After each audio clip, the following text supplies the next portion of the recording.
Hi guys, Ultra Prime here, and welcome back to more Half-Life 2. So let's continue to Rookenau.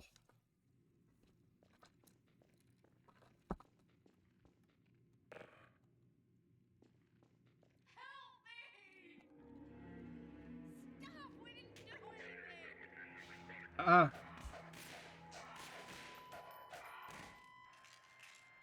Got a gun now. You better run. There's nothing else you can do here. Metro Cop scene. This is another scene designed to make it clear that the Metro Cops are the bad guys, except this time the player has a weapon and can finally do something about it. That something comes out of the barrel of a gun. We knew we needed the player to feel righteous, and this moment was part of creating that. The Metro Cops are still human, unlike the rest of the Combine in the game. That's what I said so before. We had to go the extra mile. The Metro Cops are people who willingly joined the Combine.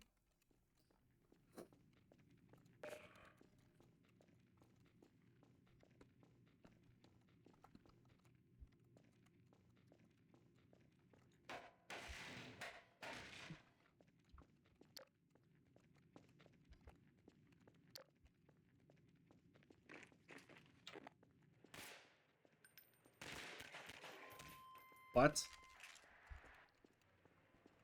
Staircase. There are situations throughout the game that stem from simple and quite straightforward design goals, and this staircase features two of them. The first was to frame the Citadel as it awakened, showing the player they stirred up the hive. The second was to showcase our ragdoll system.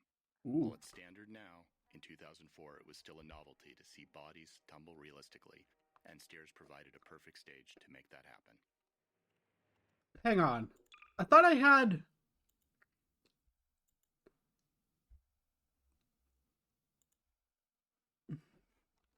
This provides additional assistance when... Let's try basic. See if that does anything.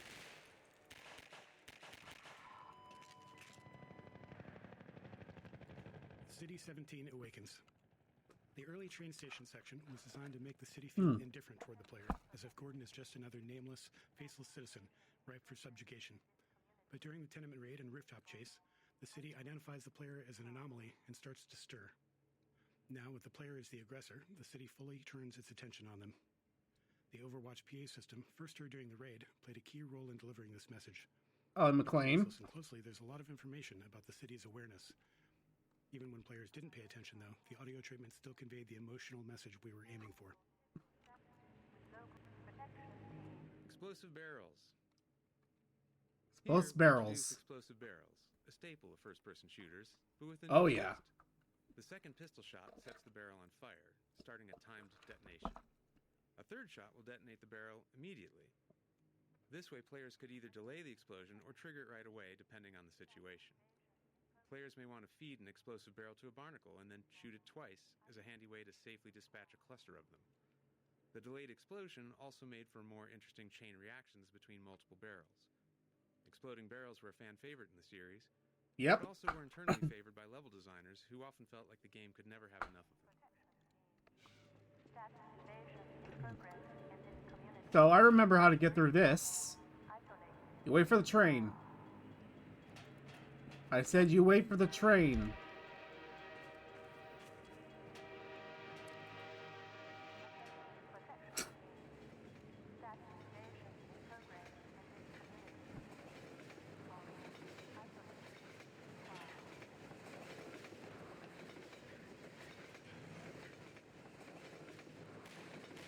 What?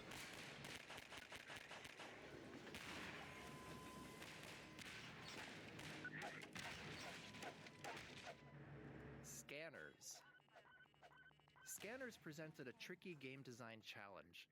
While we liked how their dystopian presence helped convey the Combine occupation as an oppressive surveillance state, we didn't actually want them to shoot at the player.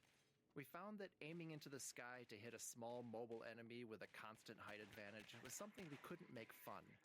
Since we loved their role in the story, we decided that in combat, scanners would serve primarily as eyes, alerting nearby enemies to the player's presence, a feature we reinforced with sound effects from the soldiers. Beyond that, they'd only be able to harass the player with bright lights and occasionally dive bomb after taking enough damage. True. Overwatch. During development, we generated the Overwatch voice using a free text-to-speech tool, but as we neared shipping, we realized we didn't actually have the rights to use it, so we held auditions with voice actors to find someone who could match the qualities we liked in the generated lines. Didn't take long before we found Ellen McLean, who's And she was the exactly perfect what we were choice. looking for. In her sessions, we played the generated lines for her to mimic, though in her own style. She was a bit sarcastic at first, given that she was being asked to replicate such a robotic delivery, but years later, when she returned for her iconic role as GLaDOS in Portal, she'd found a way to creatively integrate that tone into her performance. And we love her for that. Lambda caches. Technically, the first Lambda cache is at Kleiner's lab, but this is the first one the player finds on their own. We added Lambda caches to encourage exploration and to hint players where hidden resources could be found, with a fiction being that they were being placed by the Resistance as part of their underground rebellion. In Half-Life, the contents of supply crates were predetermined by the level sign. In Shell 2, we introduce adaptive item crates that give the player whatever they are low on at the time, based on resource targets set by the level designer.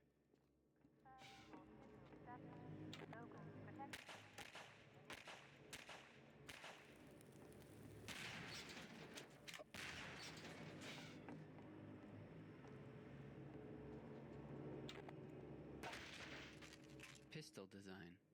The standard pistol is the workhorse of the game, functioning not only as the first range weapon you learn to use, but also as a method to interact with physics and destructible objects at a safe distance for the entirety of the game. To help make it feel more responsive and fun to use, the pistol employs a refire mechanic that's unique to it in the game.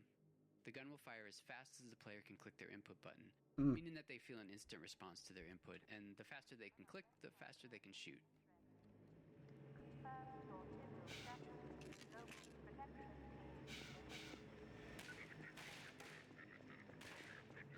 There's another cache.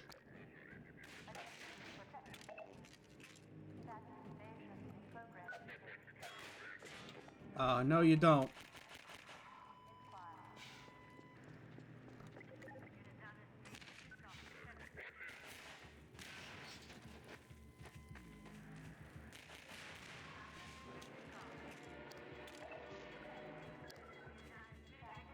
By the way, don't look up the name of this track.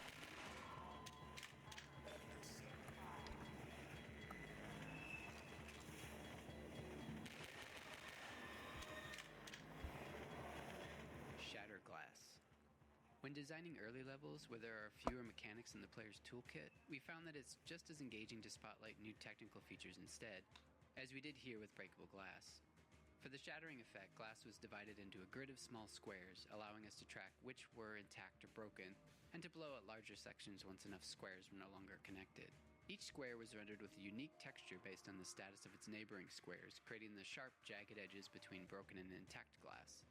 While breaking glass is now commonplace in games, it was something we hadn't seen much back when we were making Half-Life 2, and we're incredibly happy with the level of fidelity and dynamicism it brought to the game.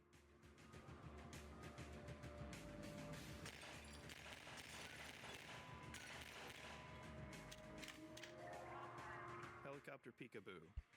The Combine attack helicopter as central antagonist was something we wanted to develop throughout the entire chapter. The relentless chopper became a character in its own right. Here, if you listen and look overhead, you can hear its engine and see it flying along the train tracks and into the distance. This first glimpse is a small piece of foreshadowing, with its presence becoming more pronounced over time, until eventually you're squaring off against it.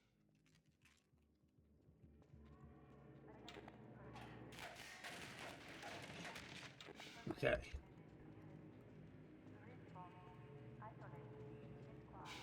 So, Iterative passes.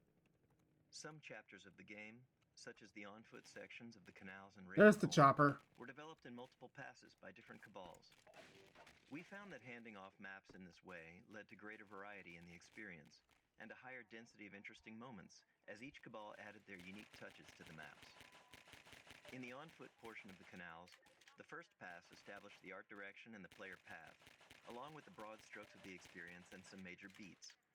But the team-wide alpha playtest identified insufficient tension and a somewhat monotonous experience here. In our second pass, we returned to the map solely focused on creating that tension and greatly increased the density of moment-to-moment scenarios.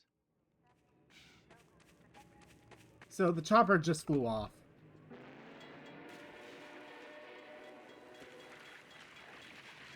Water shader. The most complex shader we made for the game was the water shader, which made full use of the newly available programmable graphics cards. When water was present, the scene was rendered 3 times. First, the underwater world for refraction, second, a reflected view, and third, the parts above the water. When rendering the water surface, we blended the refractive and reflective views, showing more reflection at glancing angles using the Fresnel equation. We also tracked the ground depth below the water's surface, making it more transparent and less refractive in shallow areas. Additionally, we had to create 2 alternate water rendering techniques for lower-end graphics cards. Mid-range cards displayed a lower detail reflection without refraction or transparency, while low-end cards only rendered a partially transparent surface. So, yeah, Valve pretty much made me very interested in game design. I mean, I'm not a game designer myself, but I'm really interested in the concept of how they're made. As playtesting progressed, we often found areas where players lost track of their goal, which isn't uncommon in a game like Half-Life. To address this, True. we added smaller interstitial scenes to help guide. Can't think of the amount of times that I've forgotten like what to do. After finishing the bulk of development on our larger choreo scenes, Do in Valve games. putting these smaller scenes together became relatively straightforward. We discovered that using characters in these moments worked much better than relying on passive storytelling, or even some sort of reminder you'd find baked into a pause menu.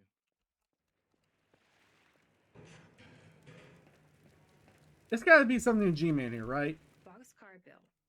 This small scene originally featured 2 human characters, but later in development, we replaced one with a Vortigaunt. We wanted to show that Vortigaunts were coexisting with humans and resisting the Combine as well. We also introduced their ability to heal the player, although we didn't fully capitalize on that feature throughout the game. Vortigaunts became a useful narrative tool for keeping dialogue brief, as their hive mind justified their full knowledge of the world and the player's goals. This meant they never had to ask questions, neatly sidestepping the challenge of writing dialogue for a silent protagonist. Good God! G-Man. So sirens are for you, huh? Good thing you found us. You're not the first to come through here by. This is the Freeman. Malo 7. Has come. Look, we're just a lookout for the Underground Railroad. And I swear, Station's right okay. around the corner. Doug? So, if I see one comment about Skibidi Toilet, I'm gonna block them. All right. Get you started on the right foot. No Skibidi Toilets. Let my Vortigaunt friend here give you a jolt to get you going.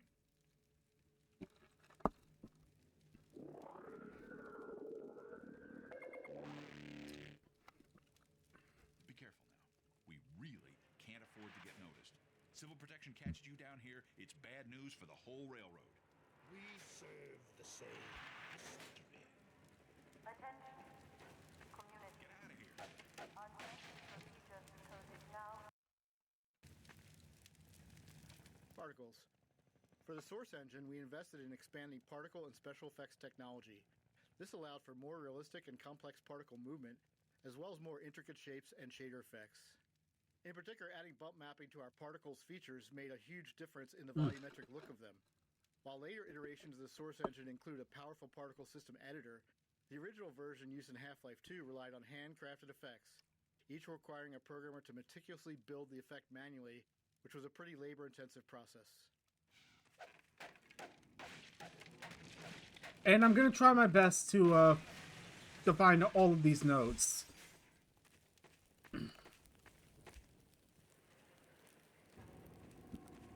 Barnacle Introduction. Because barnacles can be confusing when first encountered, we wanted to introduce them in a way that showed players their behavior at a safe distance. We decided to do that through a nature show style predator-prey scene. But, as always, scenes like this took a lot of iteration to get players to reliably see.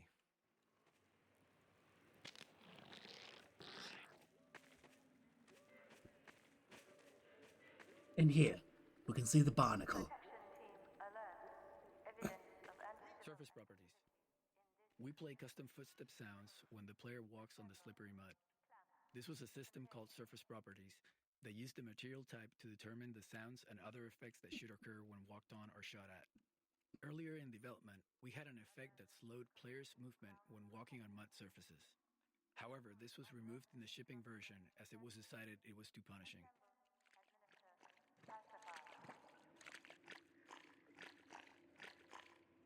Mounted gun gallery. There are a few things going on in this scene. The turret firing at the breakable crates behind teaches players not to take the threat head on and instead utilize the sewer route to defeat it. Yep. And when they reach the turret, players enjoy using it in a shooting gallery with a wave of Combine soldiers and dive-bombing scanners. We also begin to introduce the missile-firing Combine APC that pushes the players along and will show up again later in the chapter. Hey, over here! Help!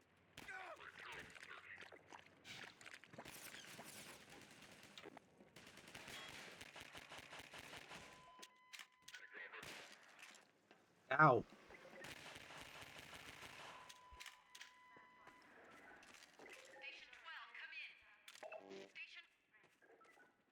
This is Station 8. We heard 12 go down and out. Surgical strike units are targeting railway stations. Repeat, civil protection is coming down on underground stations. We're already getting refugees from 9 and outlying. Looks like we're... Station 8, do you copy? Station 8, are you there? We have confirmed reports of manhacks. Repeat, they're filling the underground with manhacks. Ow. Okay.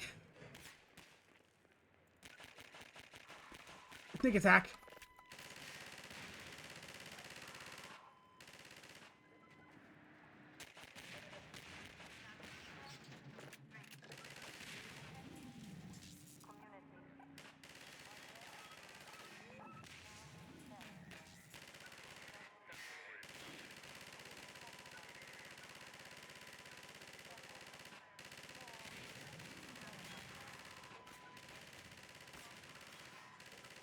Still waiting for that APC.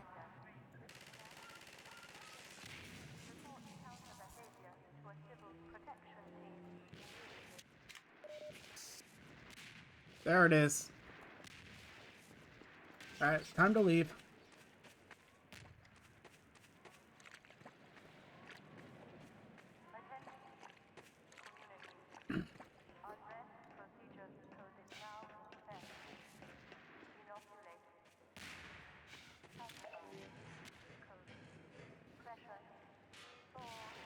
Oh. Protection team alert. Evidence of uncivil activity in this community. Okay, there's a landed cache here. Yeah, I see it.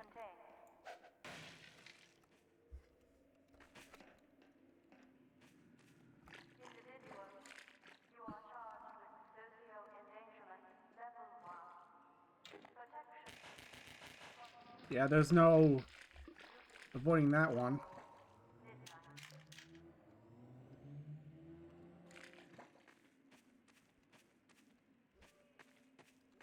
Over here! Keep going, friend. That station was raided, but there's others up ahead. I'm gonna stay here in case any others come through. Gotta keep the railway alive.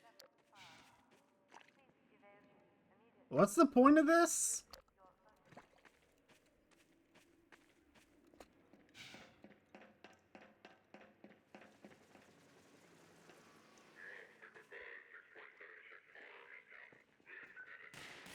Ah!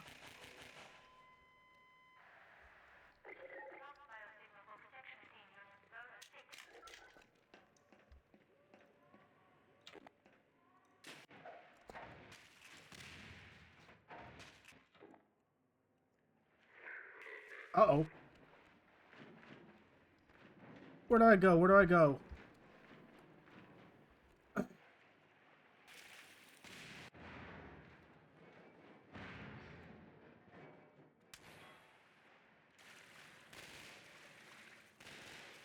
Come on.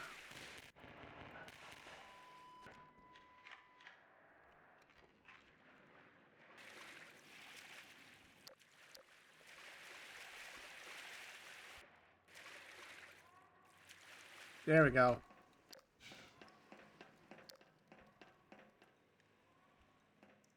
Running around a corner into a new area just to see enemies standing there is always awkward, and it makes the world feel less alive and more like a shooting gallery. So we were motivated to introduce enemies into combat spaces in more interesting and dynamic ways that would communicate planning and intentionality on their part, as if these soldiers had had a plan for Gordon even before he showed up.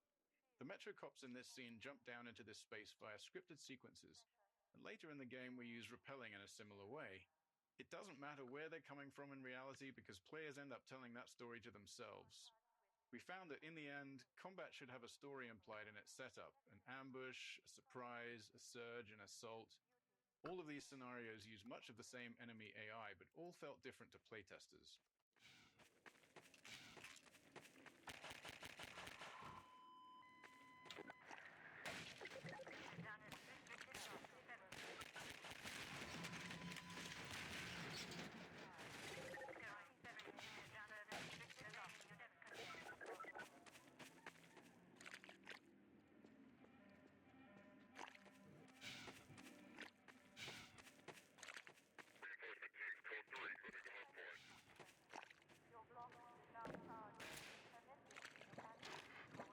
Barnacle bowling.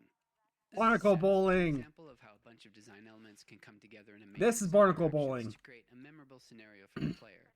We got barnacles, our physics simulations, slippery mud surface That's properties, and last steer, but not least, right? explosive barrels. You've encountered all these on their own, but they're able to snap together naturally to create a moment we called barnacle bowling. Protection team alert. That's kind of a waste to do it now.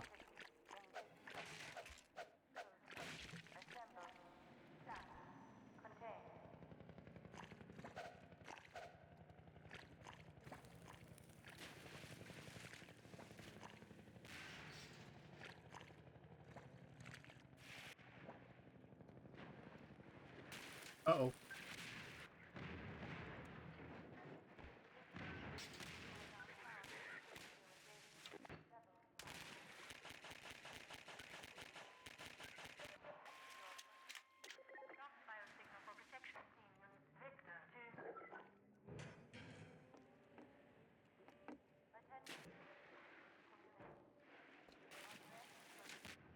Ow.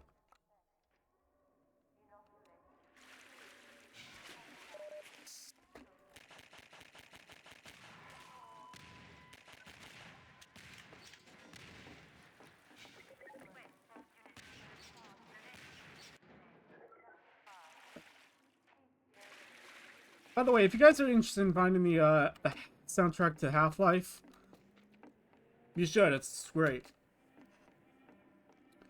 I mean, all the tracks are free. Physics in puzzles. Often, simpler mechanics encountered earlier in the game are pulled from more complex ones as a form of training. The teeter-totter puzzle, the first physics-based contraption in the game, was actually derived from a later, more intricate washing machine puzzle in the canals. The teeter-totter uses the same principles of mass and ramps, but in a more straightforward way that players can directly interact with, helping them understand the game's physics and making later puzzles easier to tackle.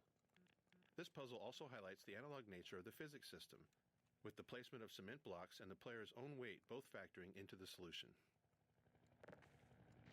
So this is like, I'm not familiar with like the entire history of physics in games, but I'm pretty sure Half-Life 2 was probably the first game to have realistic physics. I mean, I could be wrong.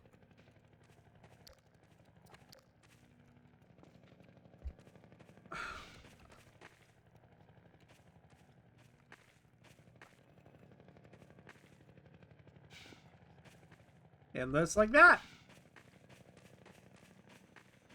And there's the chopper. Combine attack helicopter. Players have had glimpses before, but here's where we fully introduce the main boss of the Canals chapter, the Combine attack helicopter. This chopper relentlessly destroys a player's cover, forcing them to move forward or risk being gunned down. We wanted this sequence to feel tense and menacing, with the helicopter seeming far too powerful to confront directly. and maintaining that intensity through the canals until the final showdown in the reservoir. To achieve this, we heavily constrained the helicopter's movement based on specific gameplay goals. In this map, designed as a dash from cover to cover under helicopter fire, we created a ring path in the sky above the arena. The helicopter always travels to the farthest point on that ring from the player, keeping it visible and making it easier for us to place cover in just the right spots. Normal maps. Half-Life 2 was developed during an exciting time for graphics, as the first programmable graphics cards were this is the untextured version. This technology became one of the first games to implement normal maps, Neat. a technique that enhanced the lighting on surface geometry. The normal map described the surface's roughness, allowing each pixel of a polygon to be lit in a way that made surfaces appear bumpier and more detailed than ever possible in Half-Life 1. Neat. Like, this is what I'm talking about. Like, this is the type of stuff that makes me very interested in game development. Autosave dangerous.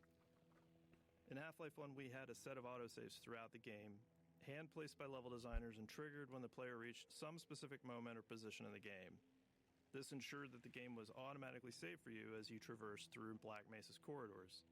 In Half-Life 2, we found ourselves needing a new tool. The problem arose in some of the more complex arenas we'd built. Some of those encounters would last for quite a while and features multiple sets of enemies. Others were long, sprawling mixes of exploration and combat without any clear separation between the two. We never want an autosave where the player is in danger of dying right after loading the game, because that could place the player in a death loop. If you played enough games back then, you definitely found yourself in this situation at least once. So unless we deliberately crafted pauses in every arena's flow, there wasn't always a safe place to put an autosave. After some experimentation, we implemented a feature called Autosave Dangerous. This was a level designer tool that combined an autosave with an associated time frame. When triggered by the level designer, it immediately saved the game, but kept the save off to the side, not available as a save game to load from. If the player then stayed alive for the specified time frame, then the save would be committed and used as the most recent autosave. This allowed level designers to put an autosave at a reasonable place or time in an arena, specify a time, like 30 seconds, and if the player was still alive for 30 seconds, the autosave would be used. Fuck.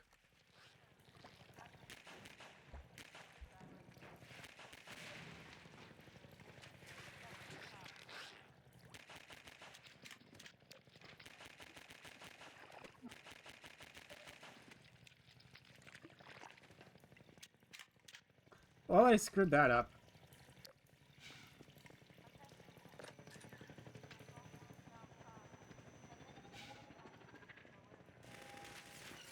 Ow. Soundscapes. In Half-Life 1, ambient sounds were placed by hand and then individually tuned. For Half-Life 2, we wanted more ambient sounds in our environment with higher quality and less manual effort for placement. So we built a system that we call the soundscape system. A soundscape is basically a small program that controls which ambient sounds play, where they come from, and then how they behave in a specific environment. So flies buzzing, wind blowing, birds, a distant train, distant combat. The soundscape system could then randomly select and play these sounds, and also, really importantly, handle the smooth transition as the player moves through environments. Soundscapes can also contain other soundscapes, and that allows us to create reusable collections of sounds. So, for instance, distant combat might be small arms fire, distant explosions, a passing helicopter. And these soundscapes would dynamically assemble and play from many individual sounds, and that helps us avoid the artificial feel of a single looping track. Overall, the soundscape system was a real workhorse for audio in Half-Life 2, and it's pretty much responsible for every sound you hear that isn't directly driven by gameplay. Okay.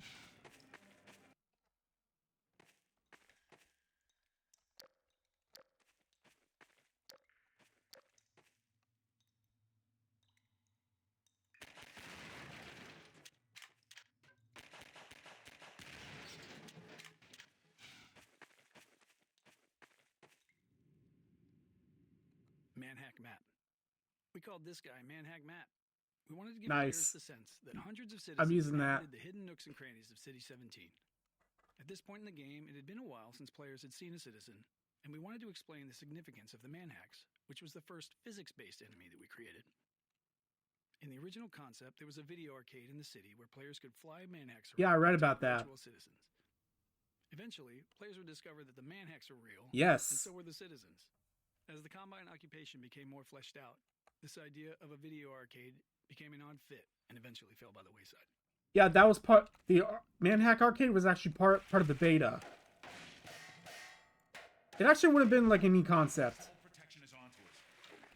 Hey, Manhack Matt. Looks like you're gonna be the last one through. Be glad you're not the guy they're looking for. Poor bastard doesn't stand a chance. Unless...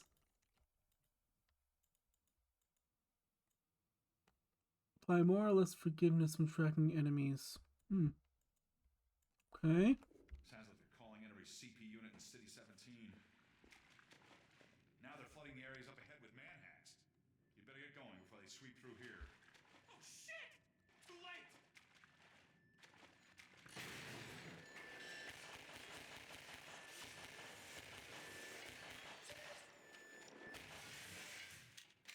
Yeah, that doesn't help at all.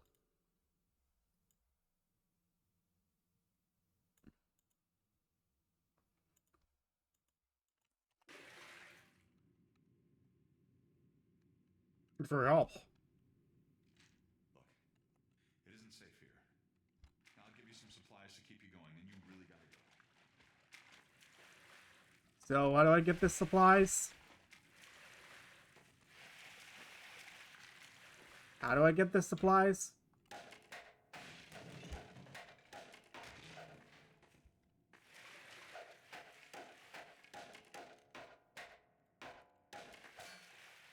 How do I get the supplies?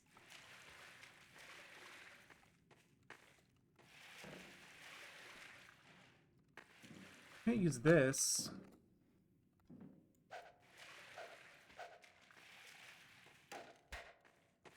Yeah, no, I don't think... what the...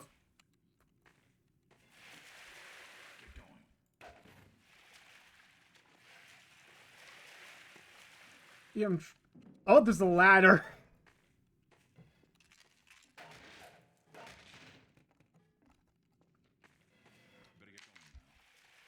Not yet.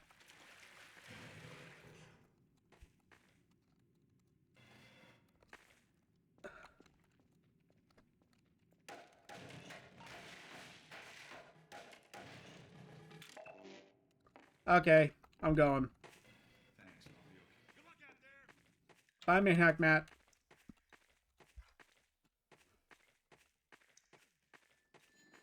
Oh, and he died.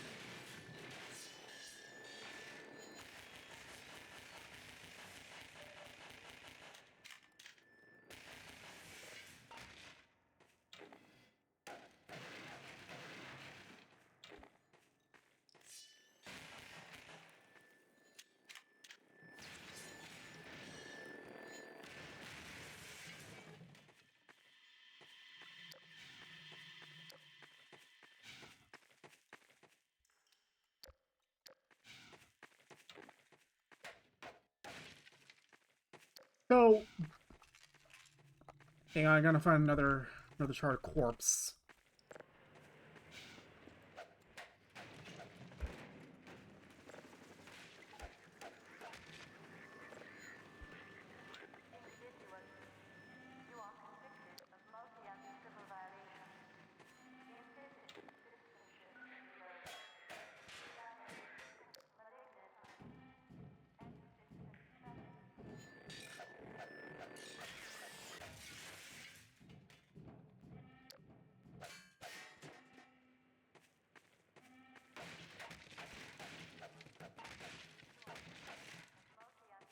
This is useless.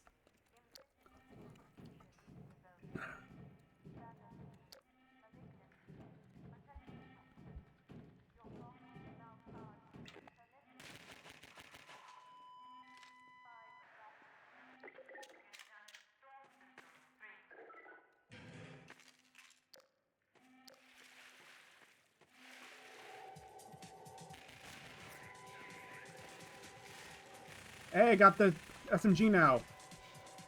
My main weapon.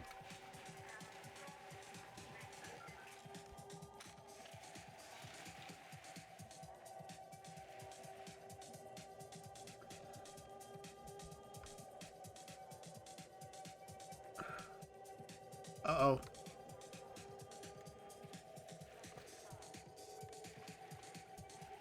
Thank God there's an air pocket.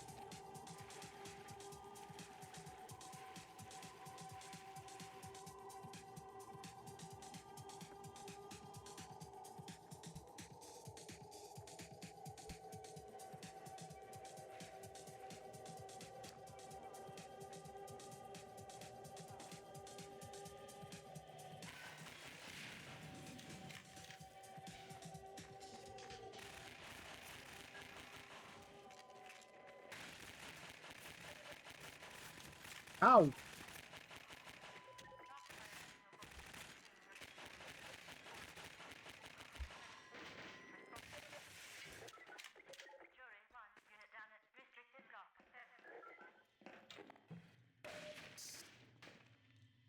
So, by the way, Half-Life Alex confirms that these, that the health kits, like the green goo, they're actually from,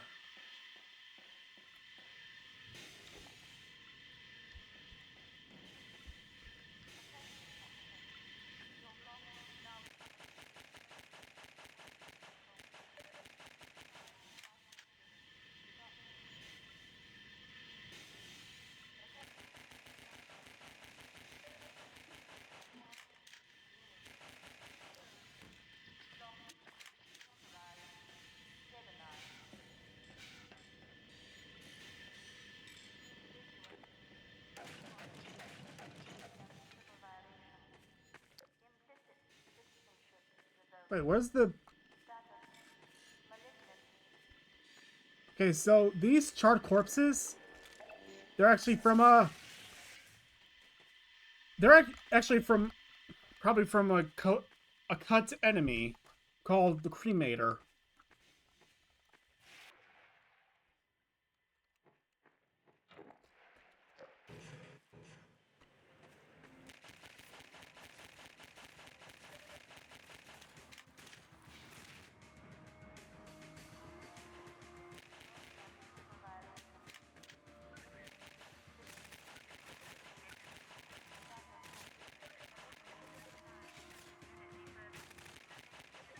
You know, it's been a while since we had a node.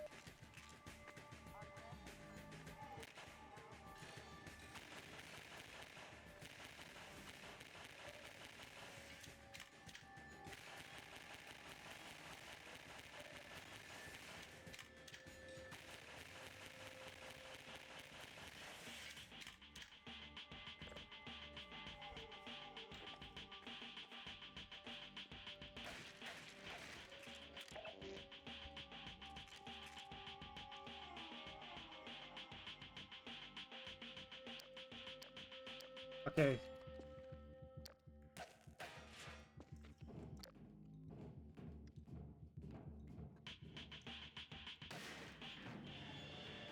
Explosive Barrel Factory. This room, filled with an absurd number of exploding barrels, inspired some good-natured debate within the team around how far to push the plausibility of our world. Frankly, one exploding barrel is probably too many in regards to realism. In the real world, barrels really shouldn't explode, even if you were to shoot them.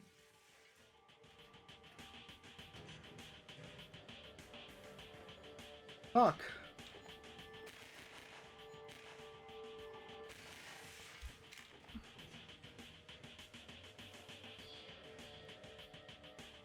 Why are you...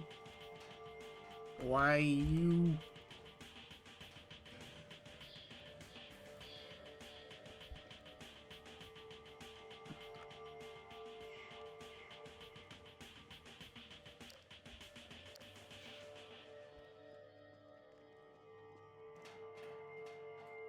Okay, I remember what to do with this room.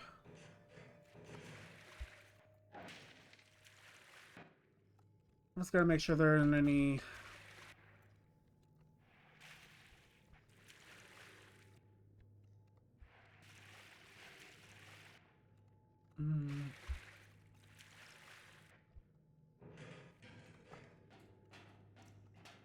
Oh, it's right there.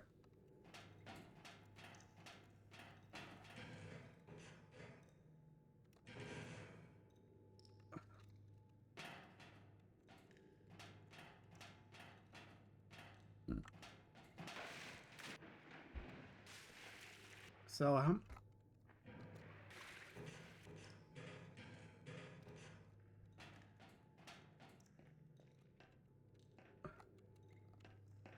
oh, no, no, no. Fuck. Oh, that's fly. Well, that's full damage. I mean, Rising water. The floating bridge and wooden spools here introduce the concept of buoyancy as a tool for the player. In this case, it's not really a puzzle. There we It's go. some fun for the player interacting with the physics system.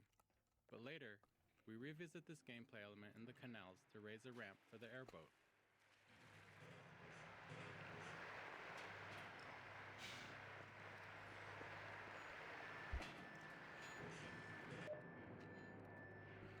Oh, by the way, this will contain spoilers for a 20-year-old game.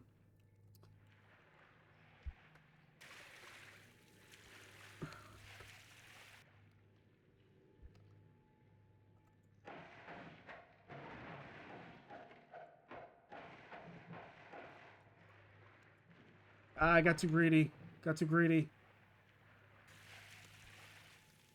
Okay.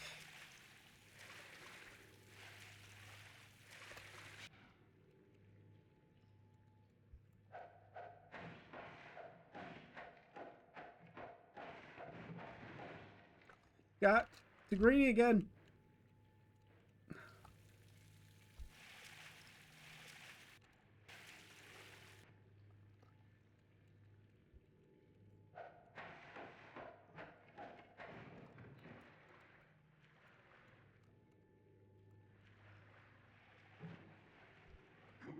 Okay, there we go. I was wondering why it didn't, I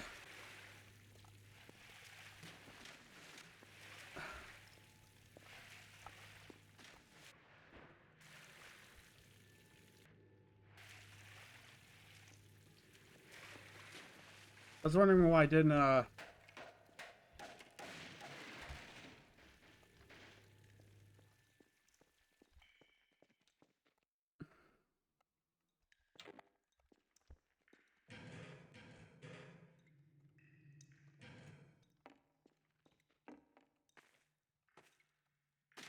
Rendering systems. In the early 2000s, we couldn't afford a general-purpose renderer with the broad capabilities of a modern engine. Instead, CPU, GPU, and memory limitations required highly specific solutions to rendering challenges so we could squeeze every bit of performance out of a player's hardware. As a result, Half-Life 2 actually has 3 different rendering engines. One for world geometry, another for outdoor terrain, and a third for dynamic entities like characters and objects. These 3 renderers had to support a complicated matrix of features: collisions, ray traces, decals, offline lighting, ray traces calculations, and more. So ray tracing has been like a thing since the 2000s? 7, 8, and 9. The differences among these DirectX versions were significant, often requiring different data storage and rendering approaches. They even used different programming languages.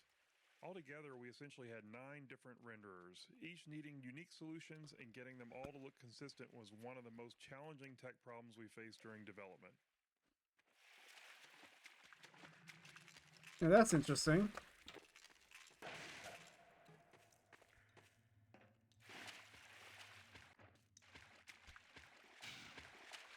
So, apparently ray tracing's been a thing since...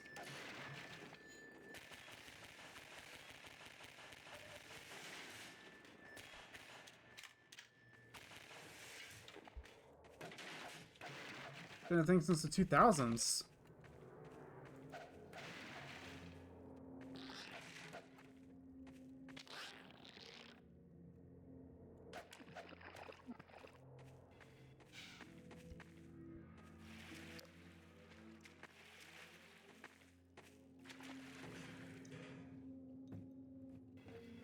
Fuck. At least I didn't get damaged. By the way, Nox is playing this too. I'm guessing he's like we're replaying it because it's the 20th anniversary. And apparently, the Noam Chomsky bug achievement I got, apparently, I think it might be a bug. Because I told Knox about it, and he said, GPU Wild West. During development, we faced numerous decisions influenced by our choice of minimum spec, the least powerful CPU and GPU combination that would still deliver a good experience for customers. In the early 2000s, there was far more variety among GPUs than today, with wide differences not only in speed, but in fundamental approaches to rendering.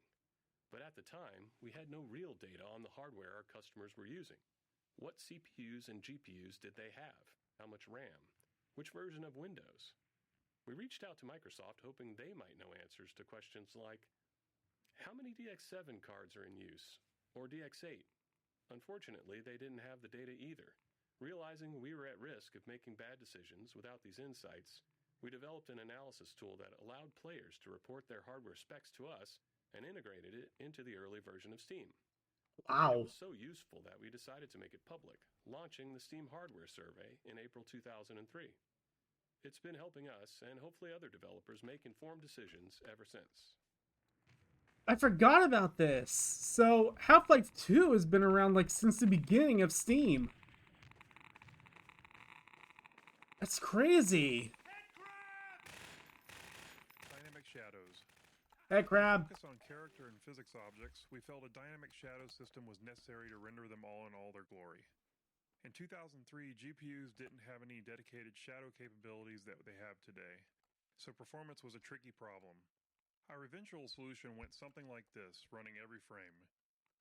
First, find all the objects that might have shadows in view. Doing this meant figuring out which objects were in the view frustum or slightly behind it to catch entities that were off screen but whose shadows might Wait, end up when on was screen. Steam? Then we'd render Steam a out. black shadow version of each Steam one come of out. those objects into a single shadow texture. For that render, we'd use the lowest level of detail model for the object to be as fast as possible. Finally, we use the shadow texture to draw each of the shadows into the player's view, darkening the already rendered pixels. September We 2003. carefully cut around each shadow in that shadow texture to ensure that they correctly overlaid each other in the case where multiple Okay, shadows so overlap. It's Steam easy to even look back on predates how we did Half-Life things, 2. But ultimately, we're a lot happier today, where GPU hardware makes it a much more straightforward problem. That's even crazier. So that would make Steam like 21 years old. Damn. Headcrab canisters. Used headcrab canisters are seen later in Ravenholm, so we decided to show them here. And we all love Ravenholm, don't we? Used by the Combine. The story is that the Combine have weaponized Zen fauna to Yep. use them against the humans. Burrowed headcrabs was added as a new feature for this section that was expanded into a larger area that is meant to show a citizen shanty that was decimated by the headcrab assault.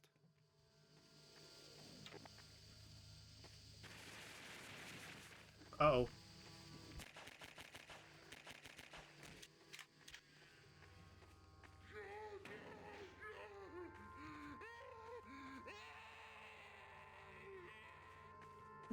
So yeah, basically, the Combine weaponized Zen. It's like the headcrab zombies.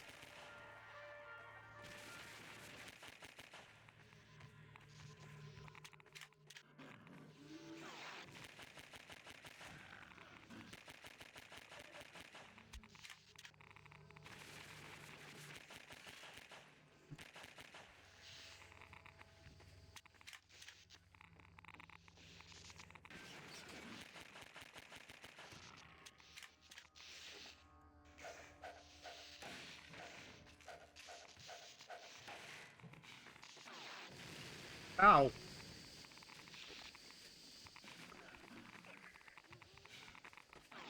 Okay, now it's the airboats.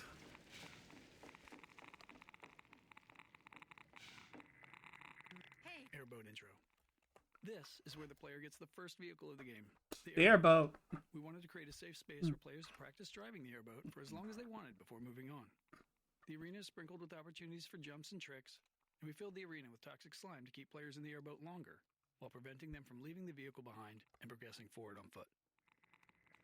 Combinatorial shader explosion. Rendering became much more complex during Half-Life 2's development with the addition of hardware shaders, small bits of code controlling how each pixel on a surface should render. In 2003, shaders were far more limited than today. Half-Life 2 era shaders lacked conditionals and had severe code size restrictions. This meant no if-else branching logic to adjust based on different conditions and no large shaders with broad feature sets. Also, compiling shaders as needed was just too slow to be useful, so we had to pre-compile them. To work within these limits, we had to compute every possible shader combination and store each one individually as its own shader. For example, if a shader affected a surface based on a single light source, we'd need another shader version for 2 lights, another for 3, and so on. And it was combinatorial. If that shader also supported a normal map, we'd need 2 versions per light, one with a normal map and one without. With features like texture blending, vertex tinting, specular highlights, alpha testing, and various other light types, directional point and spotlights, our shader count exploded. By release, we had thousands of individual shaders. Shortly after, we released Lost Coast, adding HDR support, which doubled the shader count again. Yeah, we all know Lost Coast, which was a cut level on Half-Life 2 that would have been between We also had a dynamic shader compilation mode that was useful for developing Highway shaders that 17 gave and fast Sandtraps turnaround at the expense of frame rate hitching when a shader had to be compiled.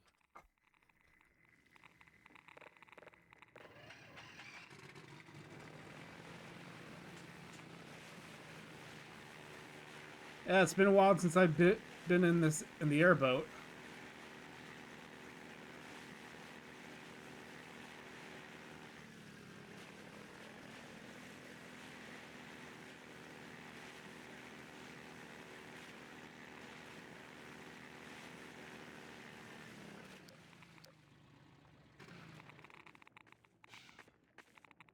Fighting motion sickness.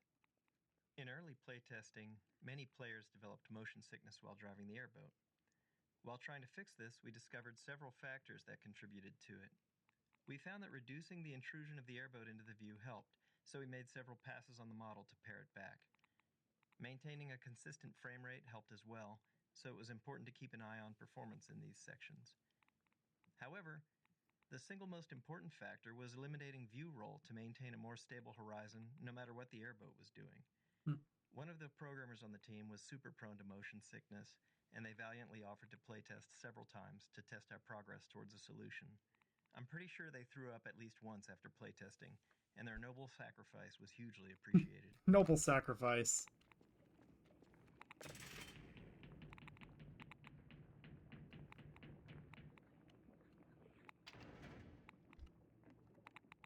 I see you, bitch.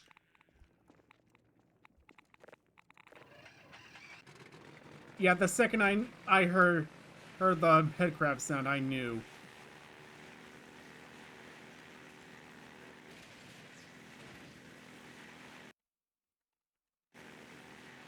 Water hazard.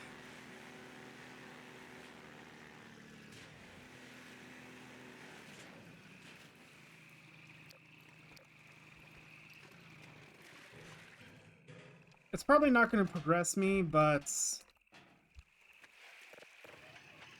it's always good to check. See you, G-Man.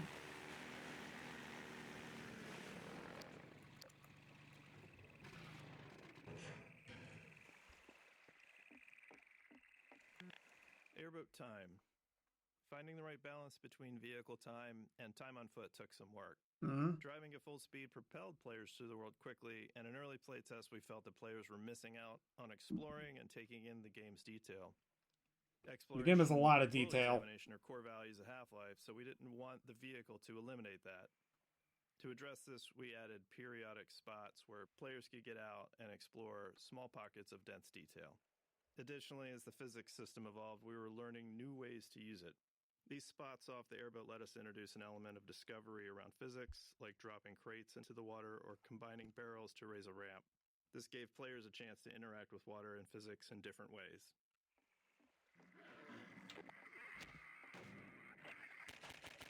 Ow. Ow, head crab.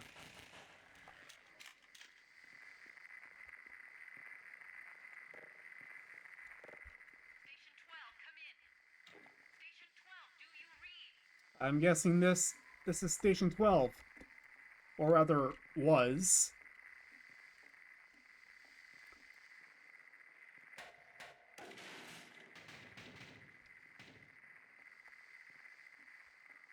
Alright, the head crab comes out of here.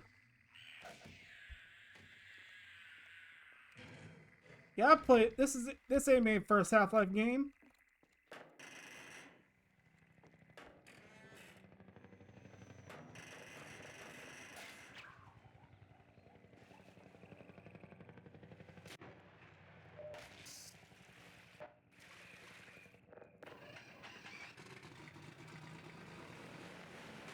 I really gotta get together with Nox to start playing Overwatch 2 again. 2 with him again.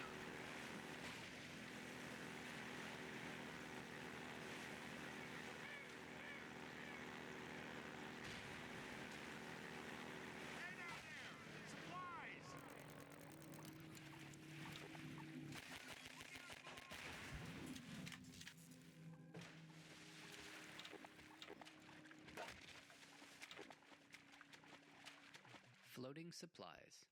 In the alpha playtest, the canals were sprinkled with floating supply crates that players could smash with the airboat to collect the supplies inside. The mechanics were somewhat gamey, but helped keep the flow of the gameplay going, allowing the player to resupply on the go. To help make the premise more plausible, we wanted to tell the story of how the floating crates ended up so conveniently placed along the player's path. This scene of the citizens dropping supply crates helped sell that fiction, while also making the canals feel more alive. It also made players feel more heroic and important to be helped by so many supporting characters.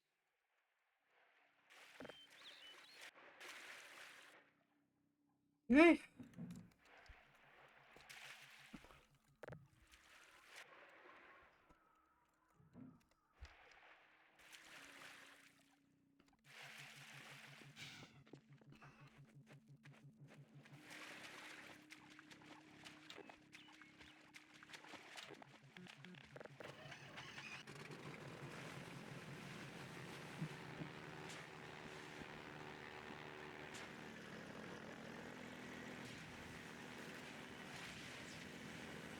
And there's the dropship.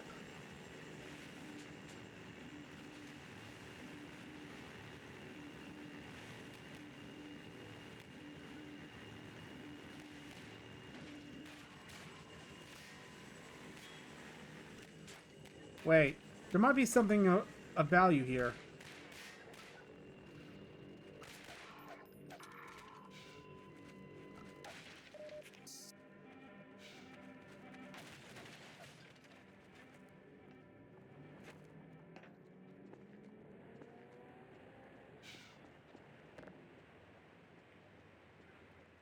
You know, I've actually never explored this part. I was always too busy. Too busy to...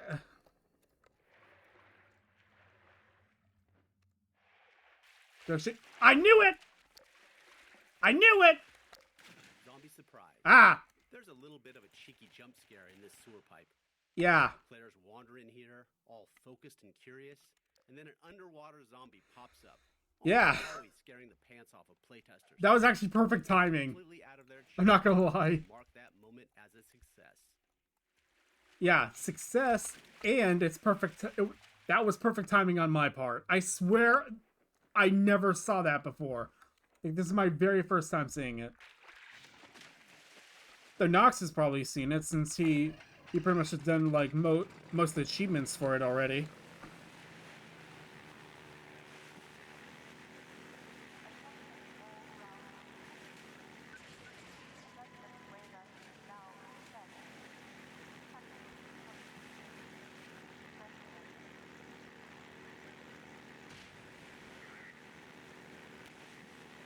Was that Flare?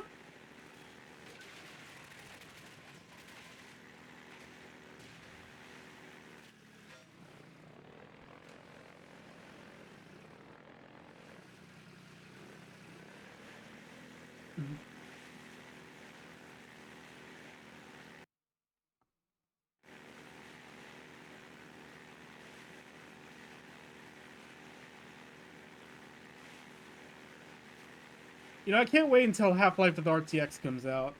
I mean, my computer probably can't handle it, but it'd still be really neat. Still be really neat to have.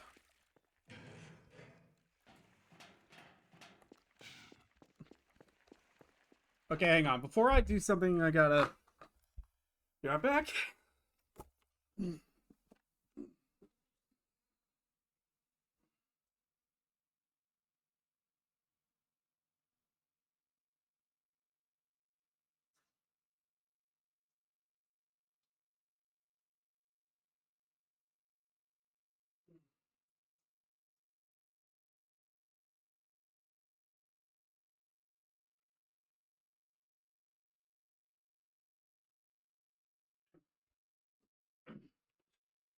All right.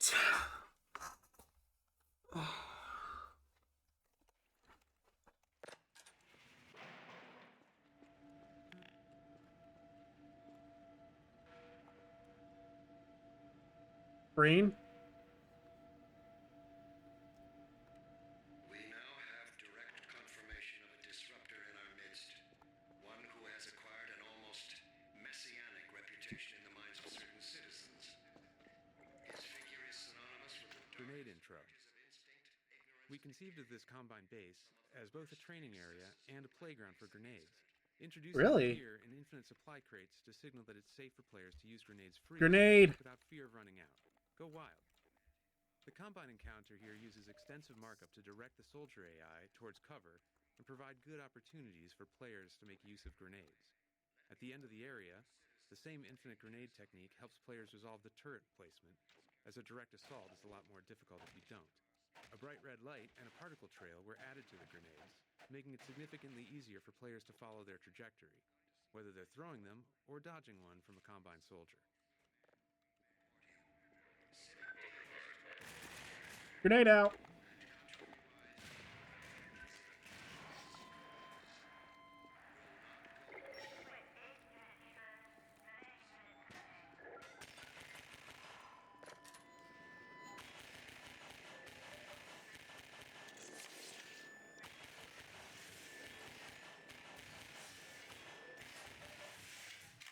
Air resistance.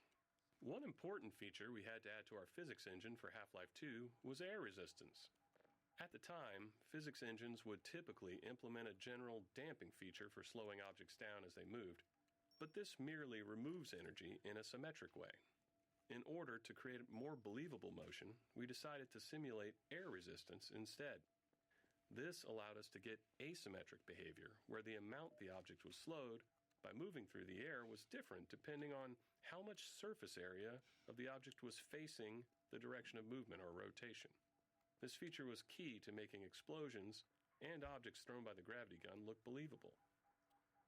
I mean, we're not at the gravity gun yet. Among the most expensive things to simulate in Half-Life 2's physics engine, so air resistance also improves CPU performance in cases like explosions. It is also key to presenting different materials and masses of objects. More dense objects can push aside air more easily, and this is visible. Having this effect in the simulation helps make the difference in density between cardboard boxes and wooden planks more apparent, and really helps make the objects in Half-Life 2's world much more convincing. Okay.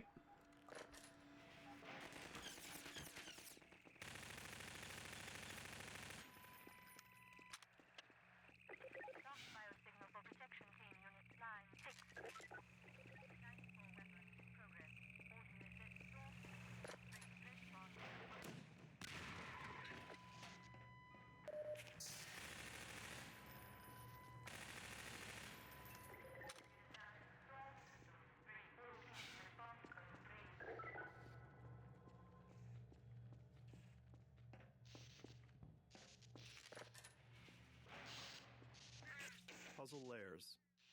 Because players are often totally unaware of the designer's intent, which we think is a good thing, they tend to respond in all kinds of surprising ways to our puzzles. Even seemingly simple puzzles can see countless failures along the way to success.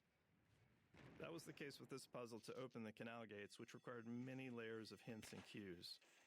The sparking wheel communicates that this is where someone would normally open the gate, but some other method is needed.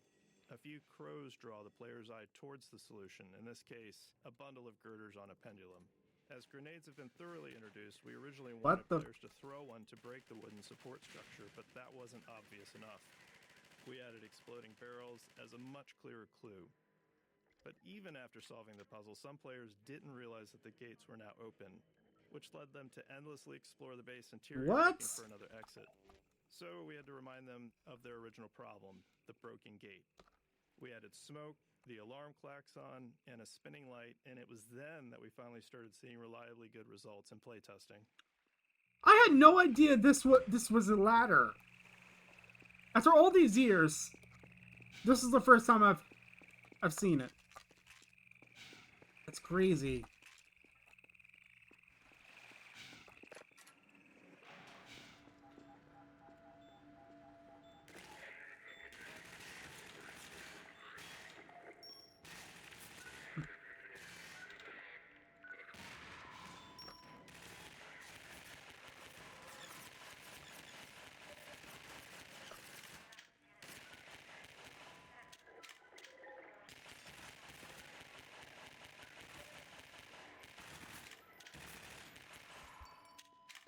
Okay, need help.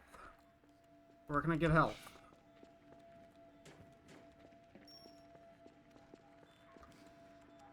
Here.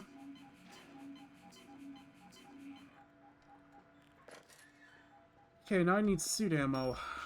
Or suit health.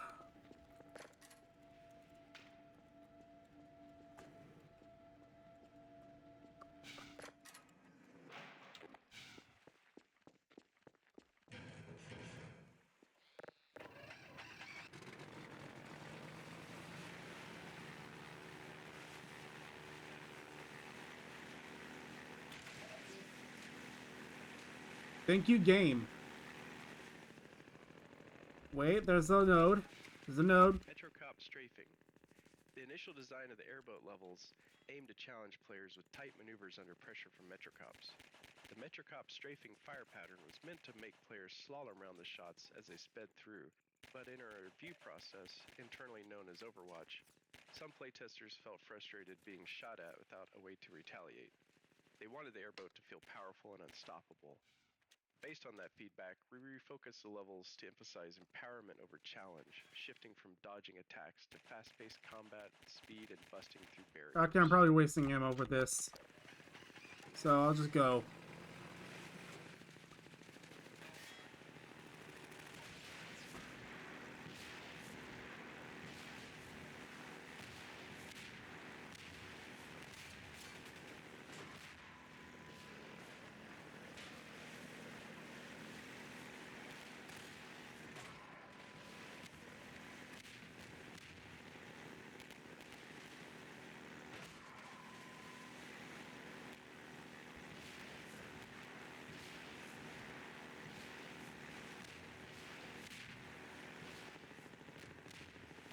Oh, right. I remember now. I remember now! No. Ah! God damn it. Uh-oh. All this just for one man. Ah. That ain't good. What? It's not... Oh, it's over here.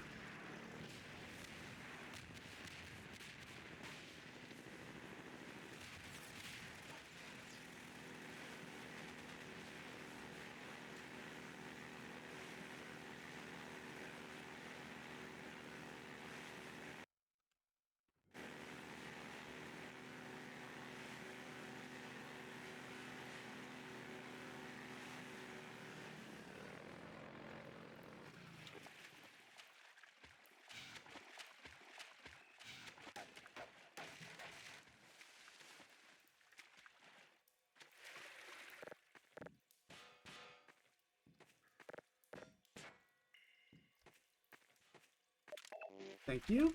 I need these.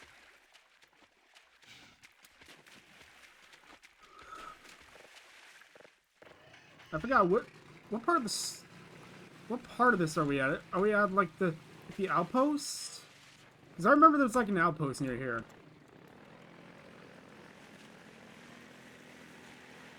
Is that right? Are we at the outpost?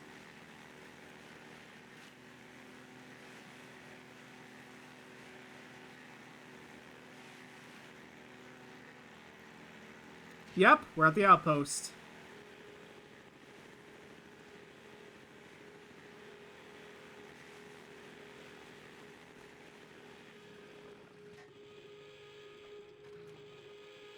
Skybox. We've always needed to render a world that feels larger than our map limitations allow. In Half-Life 1, we used a cube map texture to let players see beyond the playable area. But in Half-Life 2, we wanted that view into the larger world to be dynamic, not just a static texture. Our map size limitation was about half a mile in each dimension, but we realized we could create a much larger outer world if we stored it at a reduced scale. So, we invented what we called the 3D Skybox. The 3D Skybox is a small box hidden within the actual game map containing geometry at 1/16th scale. Inside it, a reference point corresponds to a matching origin in the main map. Then, when we render the space beyond the playable area, we use the geometry from the 3D Skybox, positioned by that reference point and scaled up 16 times. Getting the lighting and fog to blend seamlessly across the transition from the main map to the Skybox presented some sticky challenges, but it worked. The result made the world feel significantly larger and more immersive than it had in Half-Life 1. Indeed it did.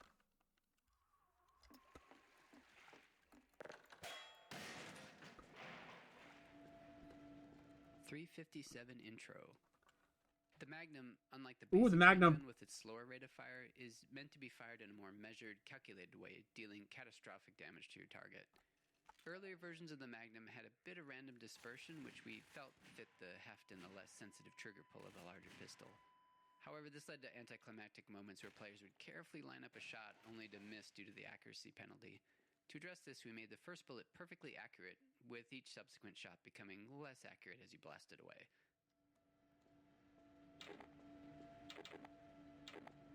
VMPI. During development, we became increasingly frustrated with our slow gameplay iteration speeds, mainly because map compilation, needed to pre-compute lighting and visibility, was taking hours.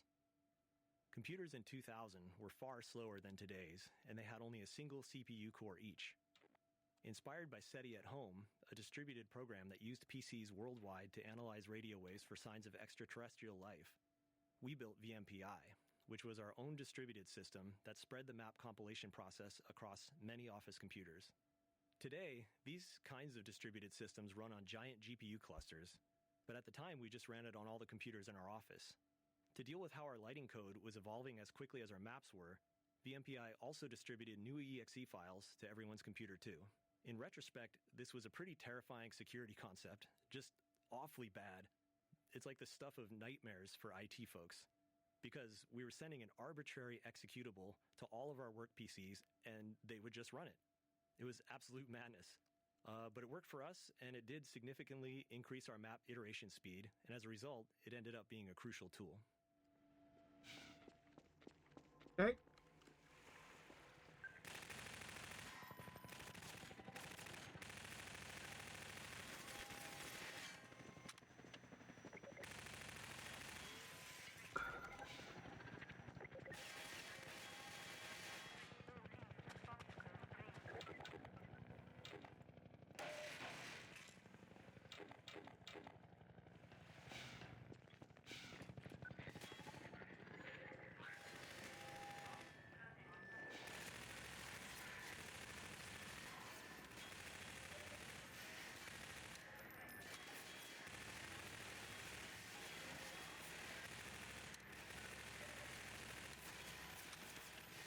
Oh wait, I have a grenade. Fuck you!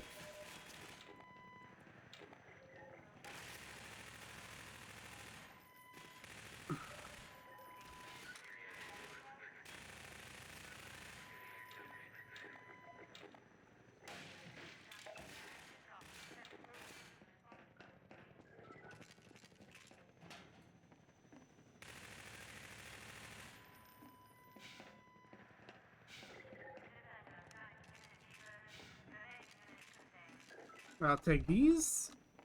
These are bullets. I need these.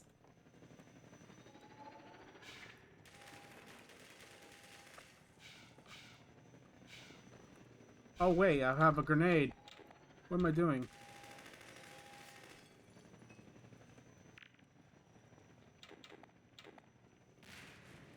What the fuck was that?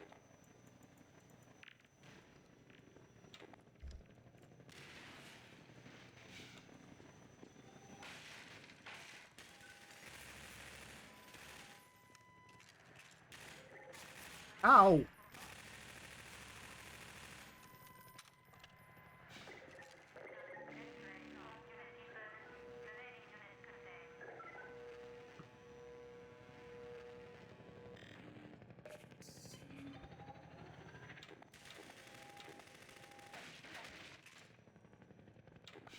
Here we go.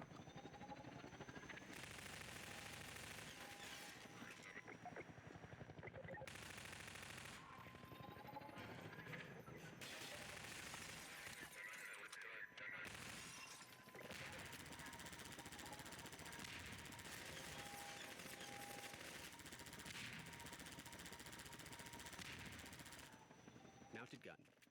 The mounted guns were added here to help train the player on the gun's effectiveness against the attack helicopter for the final battle in the reservoir. Yep. This was necessary because up to this point, the helicopter was invulnerable to the player's weapons, and we had to give some indication that it could be harmed with larger weaponry. This was only somewhat effective in playtest due to the amount of pressure the player was under at the moment, which led us to developing the particle effects and sounds that would sell to the players that they were really doing damage.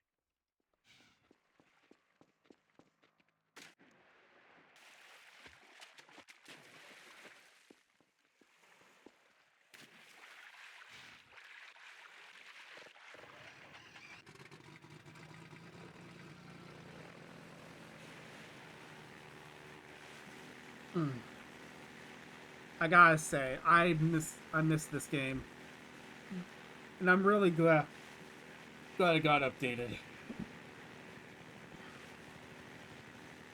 And I also like how Valve just combined the expansions with the base game.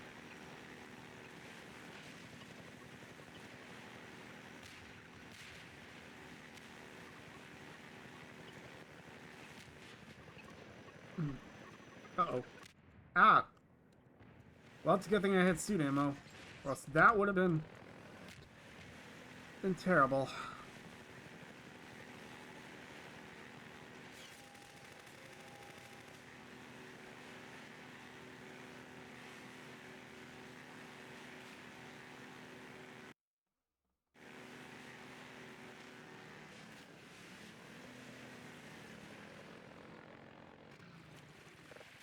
Helicopter bombing run. This is another example I should probably of run. movement hazards while driving the airboat. The helicopter attempts to stay in front of the player when dropping bombs, and if the player backtracks, it switches to hovering and turns to attacking the player. In one playtest, a bomb just so happened to drop between the pipe seams, creating a pretty cinematic moment. The playtester had a positive reaction, so the team decided to script it so it happened every time. This process has become part of our organic design process. Every so often, a cool thing randomly happens in a playtest, and we find a way to make it happen more reliably. Okay, I just realized Valve pretty much reused some tracks from Half-Life 1. Like, this is from Half-Life 1.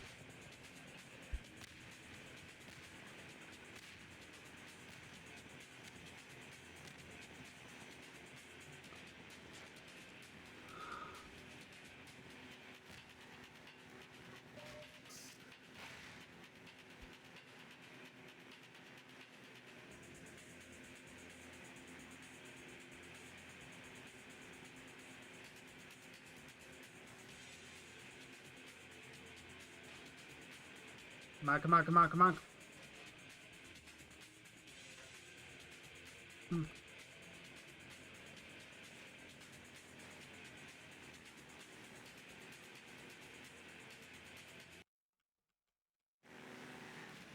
Alright, it cuts the music.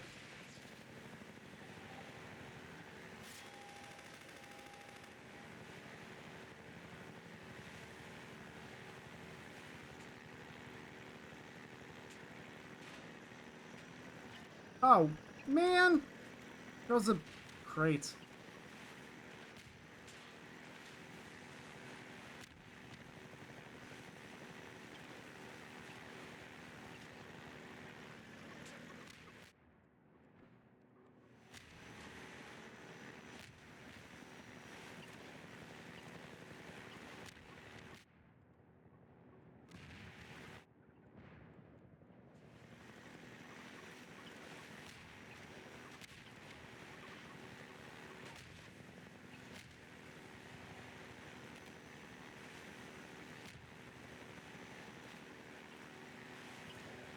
Okay, I know there's something up here we can use.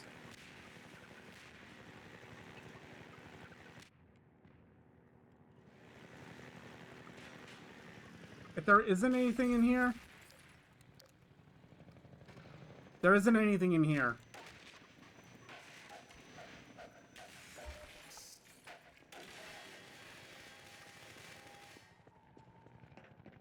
That is surprising.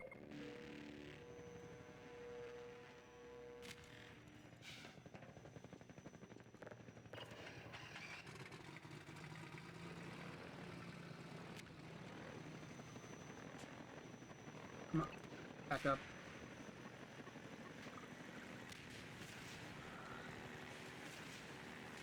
Okay, I love this sequence. So, that thing falls down. Smokestack collapse.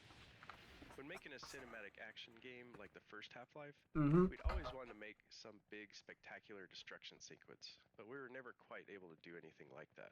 Half-Life 2's physics introduced a system for breaking physics small objects, such as crates, into pieces, which provoked the idea of doing something much bigger. We took a leap and tried breaking a smokestack into pieces as it fell. So we experimented with the masses until it felt better, refined the model, and added lots of smoke and audio to sell the effect. And there we had it. We had our big, spectacular destruction moment. Ultimately, our physics made the sequence just barely possible in a way that maybe seems quaint by modern standards, but felt really awesome at the time. Because the simulation was unique every And I time still we love ran this it, sequence. we had to take steps Sequence to avoid today. completely blocking the player's path with the big chunks of debris. The success of this sequence whet our appetites for the much higher fidelity cinematic physics destruction effects next seen in episode 2. Get in, get in, get in.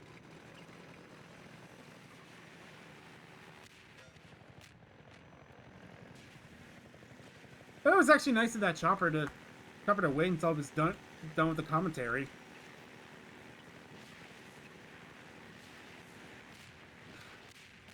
Yeah.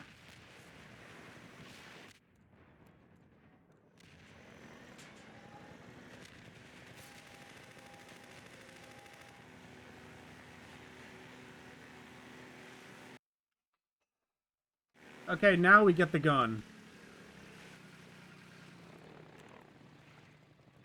Displacements 1. After Half-Life 1 shipped, our level designers and artists wanted a better solution for outdoor environments, so we built the first version of our terrain system. It was based on subdivided quads. To visualize this, imagine a flat square divided into a grid, where each point on the grid can be moved up or down. Level designers could lay out multiple squares and then use a paintbrush tool to shape hills and valleys by adjusting the grid points. For rendering, we used a special blended texture, which combined two different textures. Each grid point specified how much of each texture to use, allowing smooth transitions between surfaces like sand, grass, dirt, and gravel. This type of terrain system wasn't unusual in game engines at the time, and we naively thought it would be enough for our game designers. Washing machine puzzle. We created the washing machine physics puzzle late in development, after playtesting indicated that players needed some downtime from the relentless pressure from the helicopter. Pacing contrasts like this can accentuate the high moments by resetting the player's emotional state and warding off exhaustion or even boredom. It was a positive sign that players reacted so strongly to all the work done to make the helicopter truly menacing. But if we didn't manage the stress of it, fatigue set in, which quickly started to feel like monotony rather than excitement. Originally, players quickly drove through this area, but because of the nice sunlight and composition of the canal here, We decided it was a good spot to pause the action and have the player spend some quiet time solving a puzzle. The puzzle itself, which was the first to use masses and pulleys, ended up giving rise to other physics navigation puzzles elsewhere in the game. Displacements, 2. Once the initial terrain system was up and running, we expected level designers to use it for outdoor spaces. Instead, they began experimenting, adding detail in unexpected places. They used the subdivided quads on the top of walls to create ruined edges, rounded off street curbs, and even attempted to make pipes. This met with varying success since the terrain system was designed for landscapes, not architectural detail. So we returned to the code mines, transforming the height-based terrain system into a fully 3D displacement system. Now, instead of only moving grid points up and down, designers could move them in any direction. This allowed them to add extra detail to all kinds of surfaces using blended textures to smooth transitions between the displacement quads and the BSP geometry. However, this required additional tech work to ensure consistent lighting between the two renderers, or those edges would have been noticeably mismatched. But with all this done, the level designers seemed satisfied, and we naively thought that this time it really would be enough. Displacements, 3. With the general displacement system in hand, level designers didn't stop at adding detail to the world and returned to their original goals of building large-scale outdoor sections. This led to another round of updates to balance performance, ensuring the system could handle both fine detail and larger ground terrain. Texturing had to improve as well, especially to support complex structures like overhanging cliffs that weren't possible with the original height-based system. Designers, never one to rest on their laurels, also started using displacements to create caves and tunnels. While these additions looked great, they required even more technical adjustment. Eventually, we managed to wrangle the competing requirements of all the ways that displacements were being used, and they shipped in large sections of our game world. Looking back, displacements are a clear example of how technology and game design evolve together. It's a chicken and egg problem. We can't foresee all the ways a piece of tech will impact the game, but we also can't build the tech without knowing what it needs to accomplish. So, as is always the case, we have to build something. We start with a solid guess and see where it leads us. Okay, now back to it then.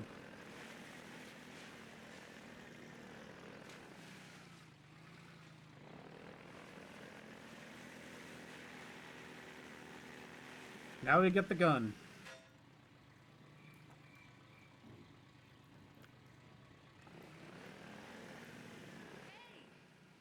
You're Freeman, aren't you? Well, I wouldn't believe it if I couldn't see with my own eyes. Dr. Gordon Freeman himself.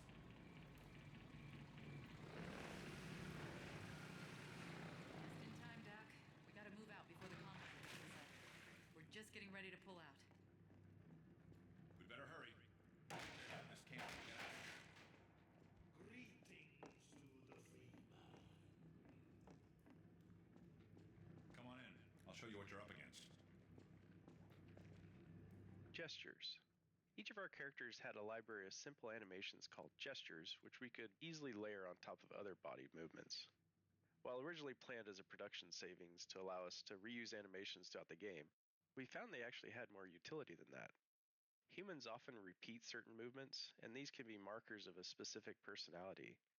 As a result, our gestures library ended up capturing the essence of each character, helping to unify our animation team's understanding of who those characters were. This made it much easier for our animators to share any one character's workload among themselves, which production often required.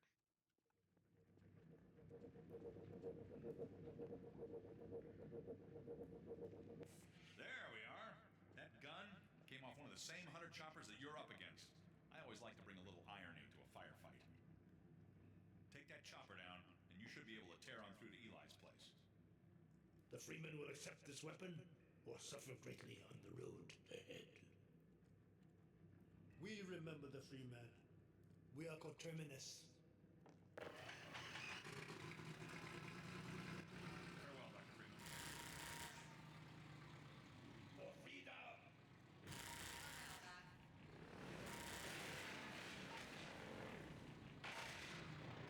Airboat Changeup. We heard from the playtesters that they wanted more varied gameplay from the airboat. Up until this point of the game, The player had no real way to fight back against the helicopter and other enemies, so it felt right to introduce a new weapon, and in turn, deliver a pacing change and set the stage for what would come next. In the subsequent areas, we added target practice to acquaint people with their new weapon. Extra physics force on the airgun projectiles meant targets would get sent flying and make it feel way more powerful than anything in the player's loadout. Even then, when it came to playtesting combat against the helicopter, a lot of testers still thought it was invincible and hadn't noticed our efforts to illustrate that it was taking damage from the Combine-mounted guns earlier. To get over this, we did the most obvious thing. We put the helicopter directly outside the tunnel in which you get the gun and make it extremely clear that you can and should shoot it. And it worked.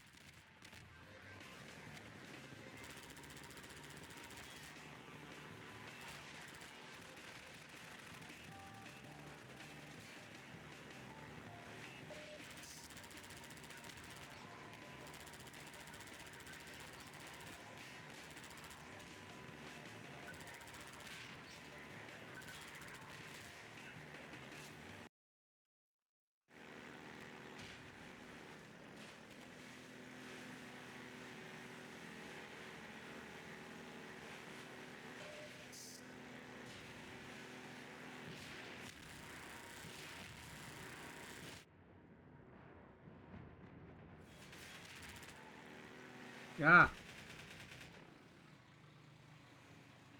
Wait, what is it? Hang on. Sorry. Okay, let's see.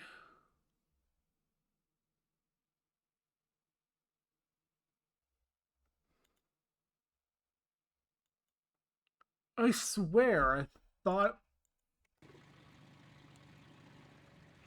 Skybox time of day. The skybox and fog color changes incrementally during this chapter. This is meant to visually represent the passage of time as the player journeys through the canals and the chapter. Two fog color values in opposite directions help sell the illusion of the oblique angle of the sun.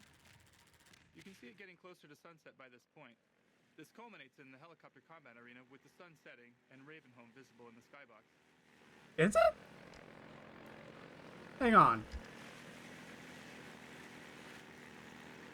I mean, you can't quite see it from here, but... technically, he's right. I mean, you can see Ravenholm from the skybox. No, you don't.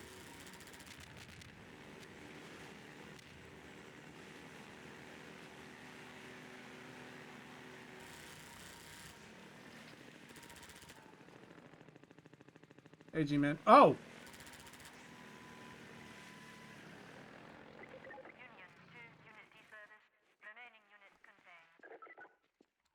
A Half-Life game is an ultimately linear experience, but we're always looking for ways to break up the player path and create nonlinearity at level scale.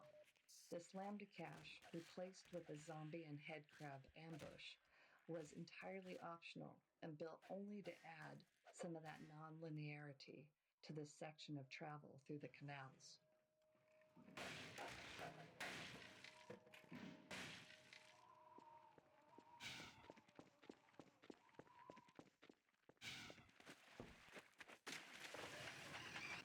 Okay, let's continue.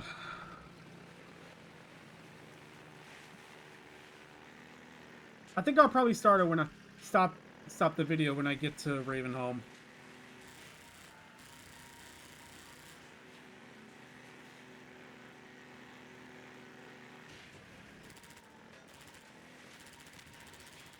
Ow. Oh, come on. Okay, that one was on me. I should have been paying attention. First death.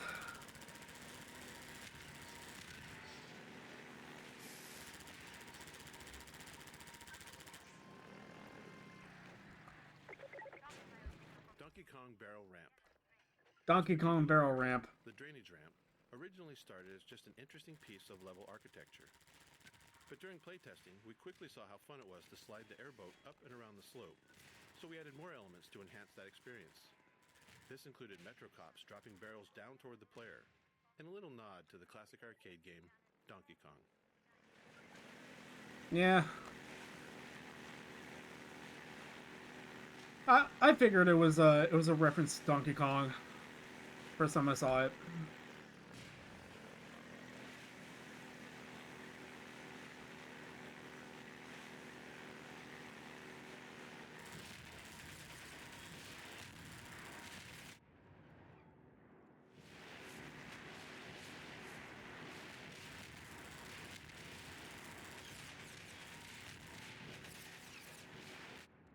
So the only thing I can do is go in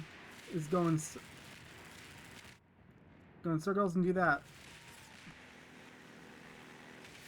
That's what I'm going to do. Got him.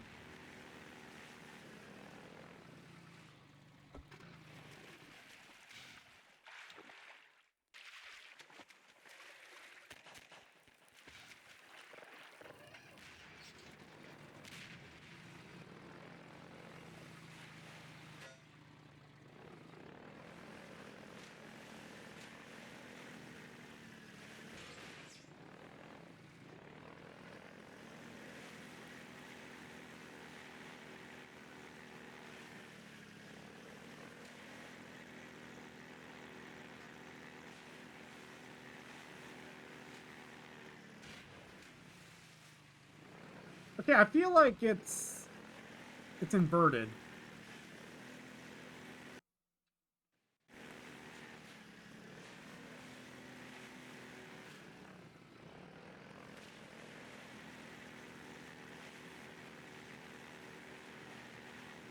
Okay, first let's find some supplies, because I need them.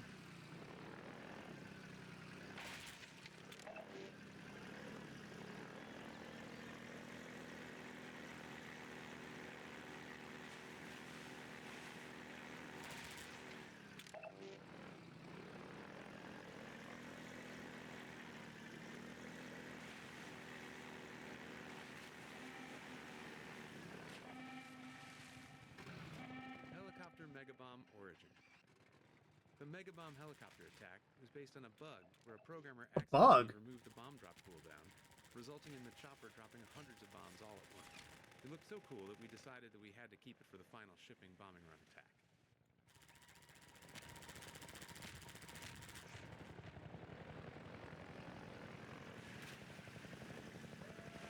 Okay, so that attack was originally a bug?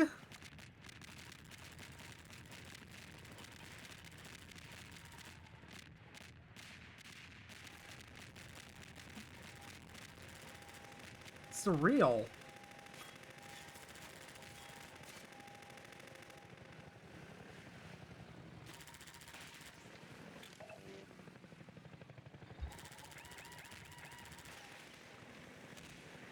Okay, there goes the soldier, which means it's almost down.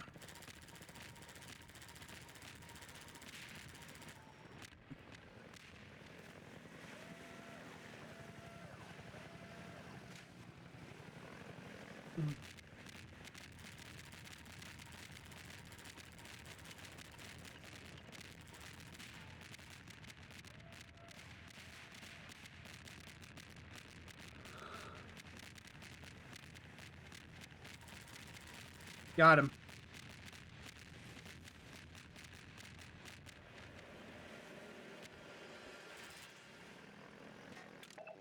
Okay.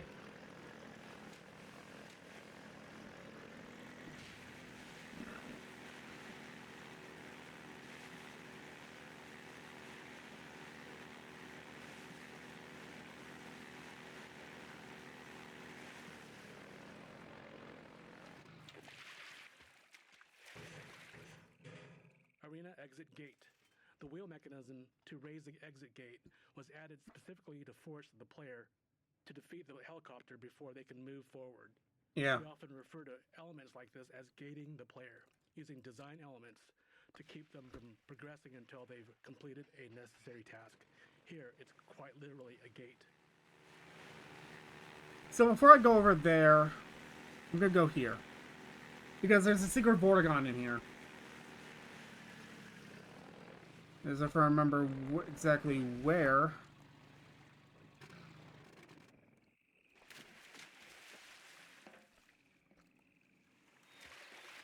And if you're going to get to this Vortigaunt, make sure you have enough health. Come on.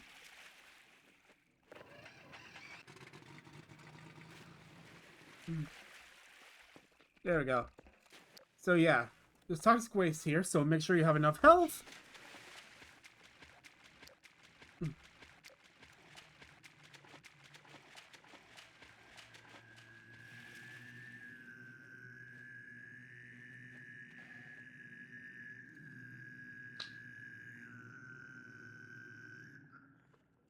How long have I been recording for? Almost 2 hours. We remember the free man.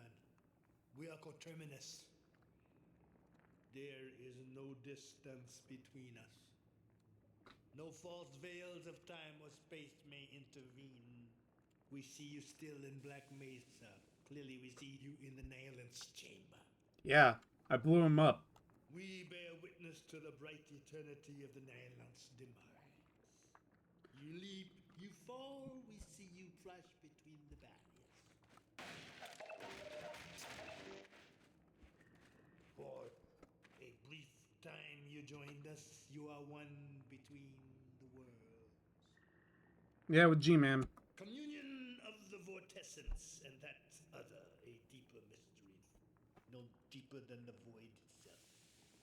We cannot forget those whose cords you cut. Forgiveness is not ours to bestow. Unity of purpose, the shattering of common shackles, a single road we tread. The song we sing and shall sing for eternity, no matter the consequences of this struggle. You have brought us grief and jubilation beyond measure. We are there still in observance of your final stroke. While our own lay scattered at your feet, you severed the vortal cord that bound the Nihilants to life and to us. That sharp spur of hope. Okay, it's probably gonna... So, he's probably done.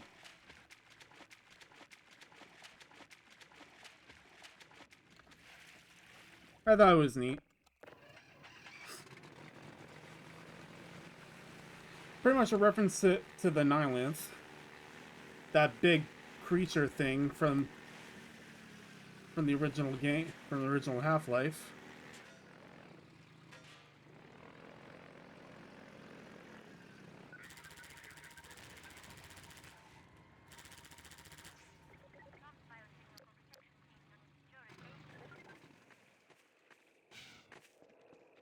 Helicopter Final Battle.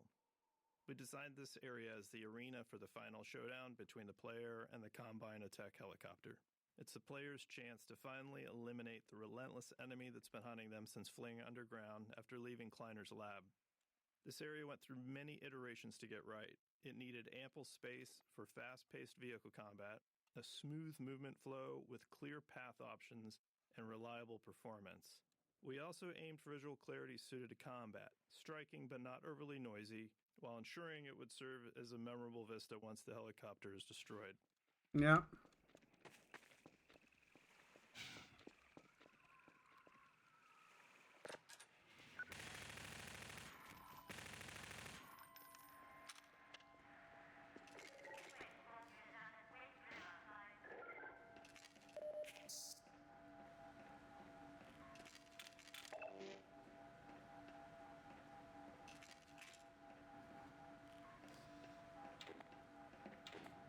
So this is pretty much there for and there's G-Man.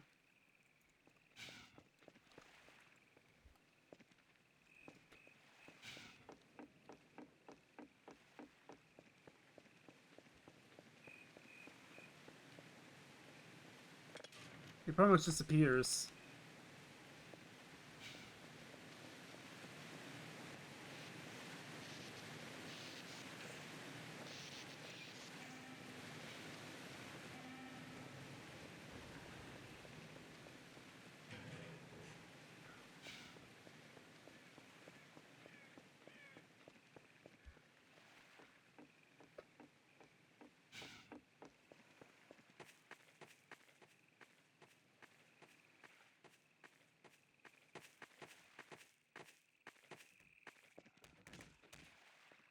Is that ragdoll sound?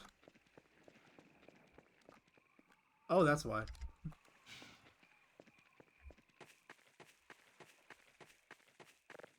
I'm kind of surprised there wasn't anything related to the Vortigaunt in there. I really thought there would be. Alright, next stop, Eli's lab.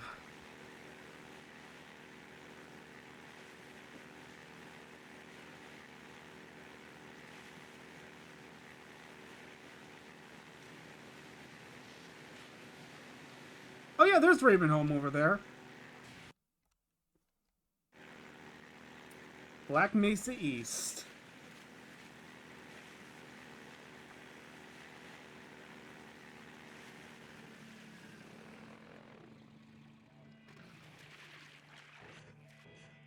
Airboat wreckage. Originally, we Wreckage. destroyed the airboat in the jump over the dam. Oh. So this level opened with the player amidst the wreckage of their beloved airboat. In a team-wide playtest, people felt disappointed to lose the vehicle they had spent so much time in. There was a lot of internal debate about whether that feeling of loss was a valuable experience or not.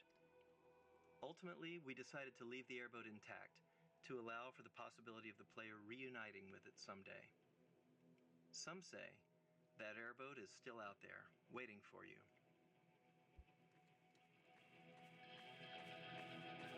Or some would say that Adrian Shepard would use it, because there's like a deleted. Alex and Mossman. In our early plans for Half-Life 2's narrative, we wanted to take on the challenge of doing something less explicitly game-focused. Not just a story about the obviously good player defeating the obviously evil enemy. Instead, we aimed to focus on characters and their relationships. We thought it would be interesting to explore family as a central dynamic unit of Half-Life 2. The tension between Alex and Mossman emerged from that idea, and we liked it because it felt relatable, something players could understand and empathize with.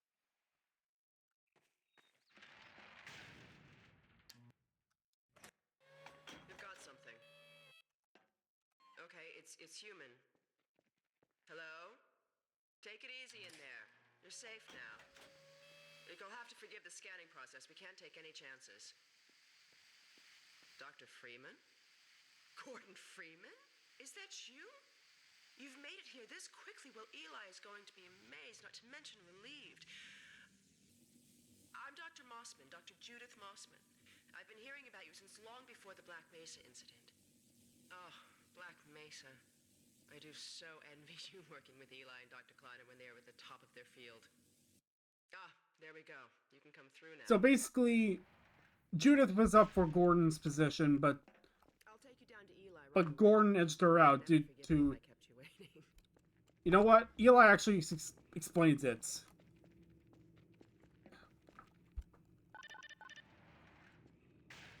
By the way, that's David Blaine. But we've covered a lot of ground in the last few months, but things would go so much faster if we had more people with your training. We're closing in on a reliable local teleport technology. Something the Combine still hasn't mastered. Eli thinks their portals are string-based, similar to our Calabi-Yau model, but they've failed to factor in the dark energy equations. They can tunnel through from their universe, but once they're here, they're dependent on local transportation. If they knew what we were doing with entanglement... Oh. Listen to me. I sound like a postdoc. I'm just so excited to think that we'll finally have the chance to work together. Where was I? Oh, yes. Dr. Kleiner compressed the Zen relay far beyond anything he imagined at Black Mesa. We figured out how to use Zen as an unexpressed axis. By the way, there's a hound eye. A dimensional slingshot, so we can swing around the border world and come back in local space without having to pass through. Oh. Hey. All right, good. You keep right up. Eli, look. Eli's lab. We built Eli's lab after Dr. Kleiner's, which gave us a better understanding of how to set up and design effective choreo scenes. As a result, we were able to create a more complex scenario with more opportunities for it to respond to the player. Having multiple characters doing their own thing around the room made staging tricky, and it took a lot of iteration and playtesting to get it to run smoothly. Our experience showed that, generally, players wanted to play along with the scene. They just needed enough subtle clues to know where we wanted them. Similarly, if they got distracted, the scene had to gently pause and wait for them to return. Feel free to look around. Feel free to look around. Balancing the player's desire to explore with the narrative goals of the scene was always a challenge. We wanted the room to be full of interesting things to look at, but many players wouldn't explore until they were sure they wouldn't miss any of the character performances. That's why it was important for Eli to tell the player to look around midway through the scene. It signaled that it was safe to explore. From there, we could trigger a variety of custom mini-scenes based on what caught the player's interest. So here's what I mean by that. Oh, Dr. Freeman, you should stay with Eli. Go on, I'll rejoin you shortly. Fine scientist, Judith. She was up for your job at Black Mesa, but you edged her out with your Innsbruck experience. Yeah. Hugs and pickups. Sometimes even little things can be a nightmare to get working. For example, getting a character to hug another character, hey, Alex. Or even more simply, just to pick up an object from a table can cause a lot of issues. Even worse, in our dynamic environment, where the characters and objects aren't in preset positions, and the players running around getting in the way, these require a level of synchronization that can be quite tricky. They're made harder because humans handle them without thinking. As you're moving to the table to pick up a cup, you're doing all kinds of preparation with your body to get your feet and hands in the right position to allow to do it comfortably. Everything ready right when you get there. If you're moving in to hug somebody, you're both doing it at the same time, adjusting constantly based on each other's movement. To get these features to work in the game involved a lot of synchronization work, making characters aware of each other and the world, and at the same time, getting them to know more about their future plans. It's tempting to want to break up, pick up a cup example into discrete steps. Walk to the table, face cup, pick up a cup, because it's much simpler that way, and it makes the steps nicely reusable. But that's how robots work, not humans. Our characters had to know they were moving to a table with the intention to pick up a cup, so they could work on multiple parts of it simultaneously, making sure their hand grabs the cup right when they get there. With two characters, it's even more of a negotiation. Both need to agree where and when it's going to happen, and everything needs to happen in place in a seamless fashion. While these moments of simple interaction with their characters in the world are often short, they were critical to making them seem like believable people. Sometimes I think you deliberately misunderstand me. Alex, why don't you take Gordon along and give him some... We want to put this dense chunk of visual story here because it's the place the game is most explicit at telling players to explore a space. Even though its primary job is world building, we still take strides to highlight the relationship between Eli and Breen, giving context to the world's central conflict. Okay. So I see you've met Dr. Mossman. Judith Mossman was originally based on a character we had planned for a section of Half-Life 1. That section was really in the base game and reused an uplink, but without the character. We consider her the most complex character in Half-Life 2. We knew we'd be walking a tightrope with how the player felt about her even before Nova Prospekt, because the player's trusted sources don't agree. Eli likes her, but Alex doesn't. We recognized there was a limit to how much complexity we could pull off in relationships, but we felt that a stepmother-daughter dynamic was something players would understand. Mm-hmm. Whether or not you agree with Mossman, she's doing something heroic. She risks being a double agent to get the information she needs to protect Eli and Alex. He doesn't plan for Gordon.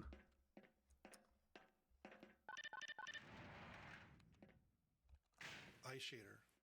Another critical part of getting character faces to be convincing was in the eyes. Humans are great at reading eyes. There's a part of your brain dedicated to it, down to knowing where somebody's looking based on the reflections on the eyeballs. But there are all kinds of subtleties that matter. Eyes aren't actually spheres. Eyelids get distorted by the cornea moving around underneath. Eye movement can increase the odds of blinking. Eyes don't actually line up directly behind the pupil. They're shifted slightly. All these little details might feel small or unnoticeable, but the absence hurts the believability of the character. We worked on eyes for a long time, iterating our eyeball model and feature set little by little. Some things required external interfaces, like what things in the environment were interesting to look at, where others were automatic, at a subconscious level in the AI, like blinking, an obvious requirement, but one that's subtly confusing if it's wrong. Eye reflections had a particularly large impact. They're ultimately a tiny amount of real estate on the screen, but the difference they made was enormous. We knew we were finally done when we reached the point where, with our eye shader off, a character looked like a doll, human-like, but unconvincing in some way that was hard to describe. But when we turned it on, suddenly it felt like a human was looking at us. Moving the gravity gun. When the gravity gun was first prototyped, we planned to give it to the player midway through the game. But as playtesting progressed, we saw the strength of its design and realized the gravity gun and, more importantly, the ability to launch saw blades at zombie faces needed to come earlier. That meant Eli's lab also needed to move earlier too. It was a significant change, but it was crucial to Half-Life 2's success. It serves as a good reminder that storytelling and gameplay are intertwined, and neither can always take priority. They have to work together. Character lighting. In the first year of development, we were struggling to get our characters to feel as realistic as we wanted them to. There were actually quite a number of different problems, all of which eventually required specific technological and artistic improvements to fix. The first major problem was lighting. At the time, lighting technology in games had many shortcuts, some due to performance, but many due to misunderstandings of how it all works. To make characters look good at the time, models and textures had to be created with much of their lighting solution baked into them, like shadows and glossiness. The characters looked cool, but they also looked like video game characters. We started building Alex with this approach, because that was how you were supposed to do it. We used the baked solutions and lit her like a movie actor, essentially as if she had a custom lighting rig that followed her around and ensured she always looked good. But it didn't really work. The range of lighting environments and the dynamic nature of video games meant that she'd look great in some environments, but always end up looking terribly unrealistic at some point. We tried iterating on our lighting rig, increasing its capabilities, but eventually it felt like we were at a dead end. Returning to the drawing board, we decided to try a different approach. We built her and the lighting and the textures from the ground up, throwing everything away, focusing on not what we wanted her to look like under ideal lighting, but on how things were supposed to work in the real world. It might seem obvious, but it wasn't how it was done, at least not in video games. When looked at outside the game's renderer, these models and textures actually looked worse than the previous versions, but we managed to methodically pull out all the shortcuts and misconceptions about how light and texture and graphics cards worked and put it all back together. After all that was done, when we were finally able to look at Alex in-game with her new models and textures in a dynamic environment that kept her visually consistent at all times, well, she looked great. Totally seamless and part of the Half-Life 2 world. Okay. Facial technology. We wanted players to care about our characters, and to even have a chance at achieving that, we knew we had to invest a lot of technology for our characters' faces. It's well understood that humans are wired to pay attention to faces, subconsciously reading all kinds of information from them, so it's an extremely high bar, and if we couldn't reach it, we'd probably push players away from our characters, not towards them as we hoped. We started out doing a lot of research. It was not heartening. The best examples we could find weren't anywhere near close to being able to be run in real time, while the best real-time ones weren't close to the quality we wanted. We wanted to look as good as an animated movie, but they often took hours to render frames and were totally linear, authored by up to 100 animators, whereas ours had to be dynamic. A character might be trying to speak dialogue or have a facial move derived from a player's actions and created by just a handful of artists. These requirements eventually led us to Dr. Paul Ekman's facial acting coding system, a system for taxonomizing human facial movements done back in the 1970s. It gave us a vocabulary for describing facial movements throughout our tools and code, and a target to aim for when designing our characters' faces. With it as a framework, we started a many-year process of iterating on how we built faces and heads of our characters. Where others had tried taking bits of Ekman's work, we wanted to try to use it all. That meant a lot of time spent figuring out how to do each piece within the tight performance constraints we had. But we also spent a lot of time just looking at people and faces, trying to find the extra features that would add the most value, like skin elasticity, teeth shadowing.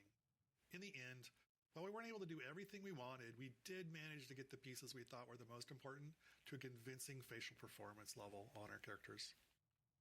Okay, now we can get it. Sorry, Alex. The primary trigger emits a charge. I know. You can punch stuff and send it flying. I found it handy for clearing minefields.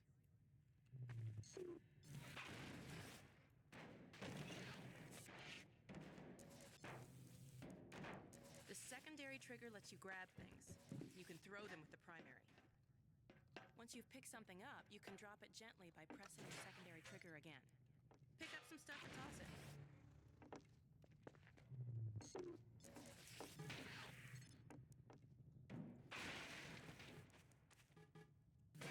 This. Hang on. You can also pull stuff over. This is the HEV Give it a try. bee suit from the original game.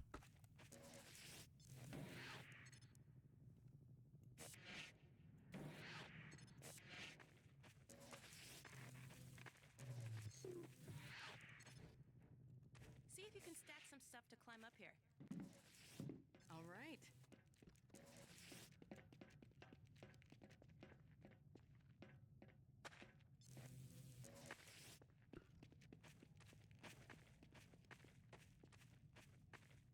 Now let me call Dog. He Risk. Looking back on Half-Life 2 now, 20 years later, it's sobering to reflect on how terrifying it was throughout much of the development. Game development is hard. Yeah, wasn't the entire source code leaked like a year before the game came out? To validate risk before you start to pile more on top of it. For example, our facial animation technology, it took probably 3 or 4 years of work before we were confident it was actually going to work. But we couldn't wait until then.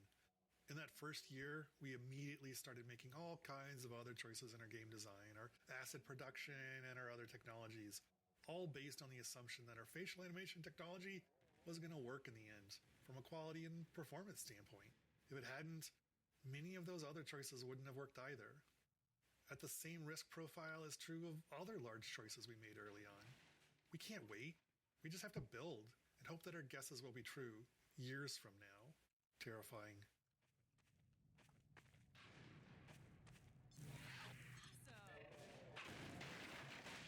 Another one, Dog.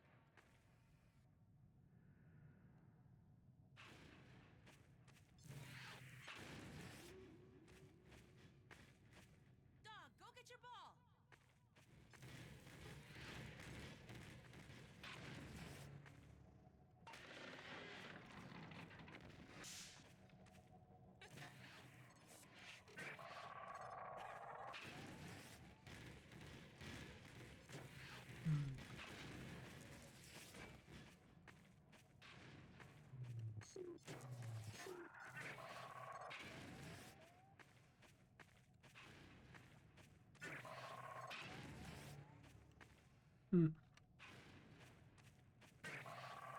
I gotta say, this is actually a really good introduction to like Half-Life's use physics.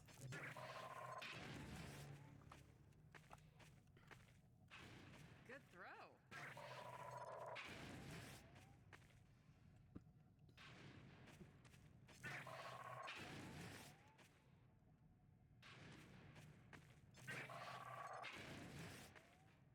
Nice catch.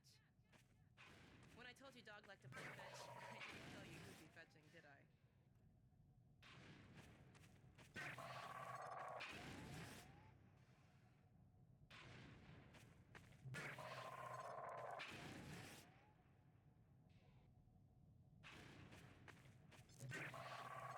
Okay, Gordon, let's try something else. Throw something bigger.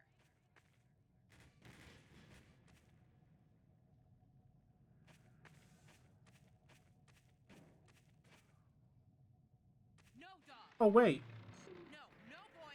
Down. Put that down. I'm gonna. Oh my God, what was that? Scanners!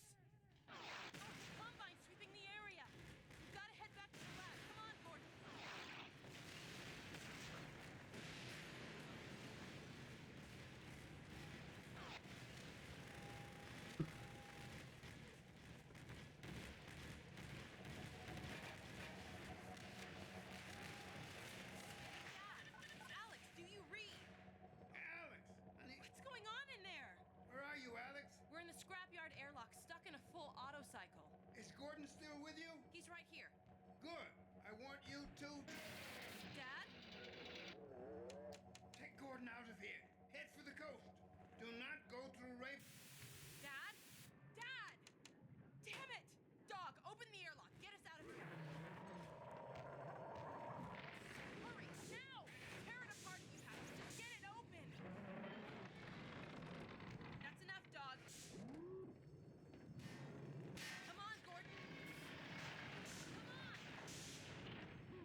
Trying.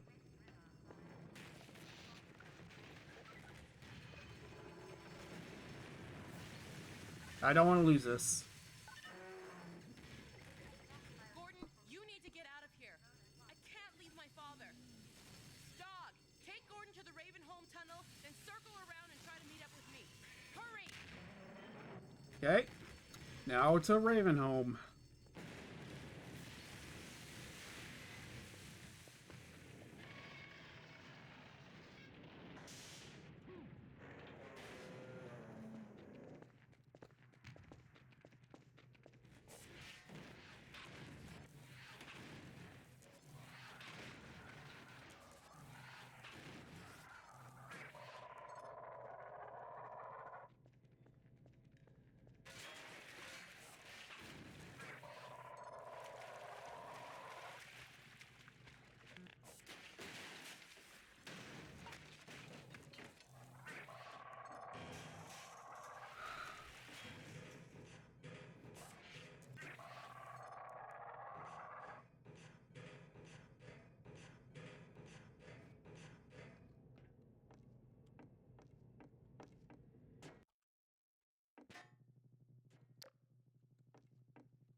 And with that in mind, I'm going to end it there.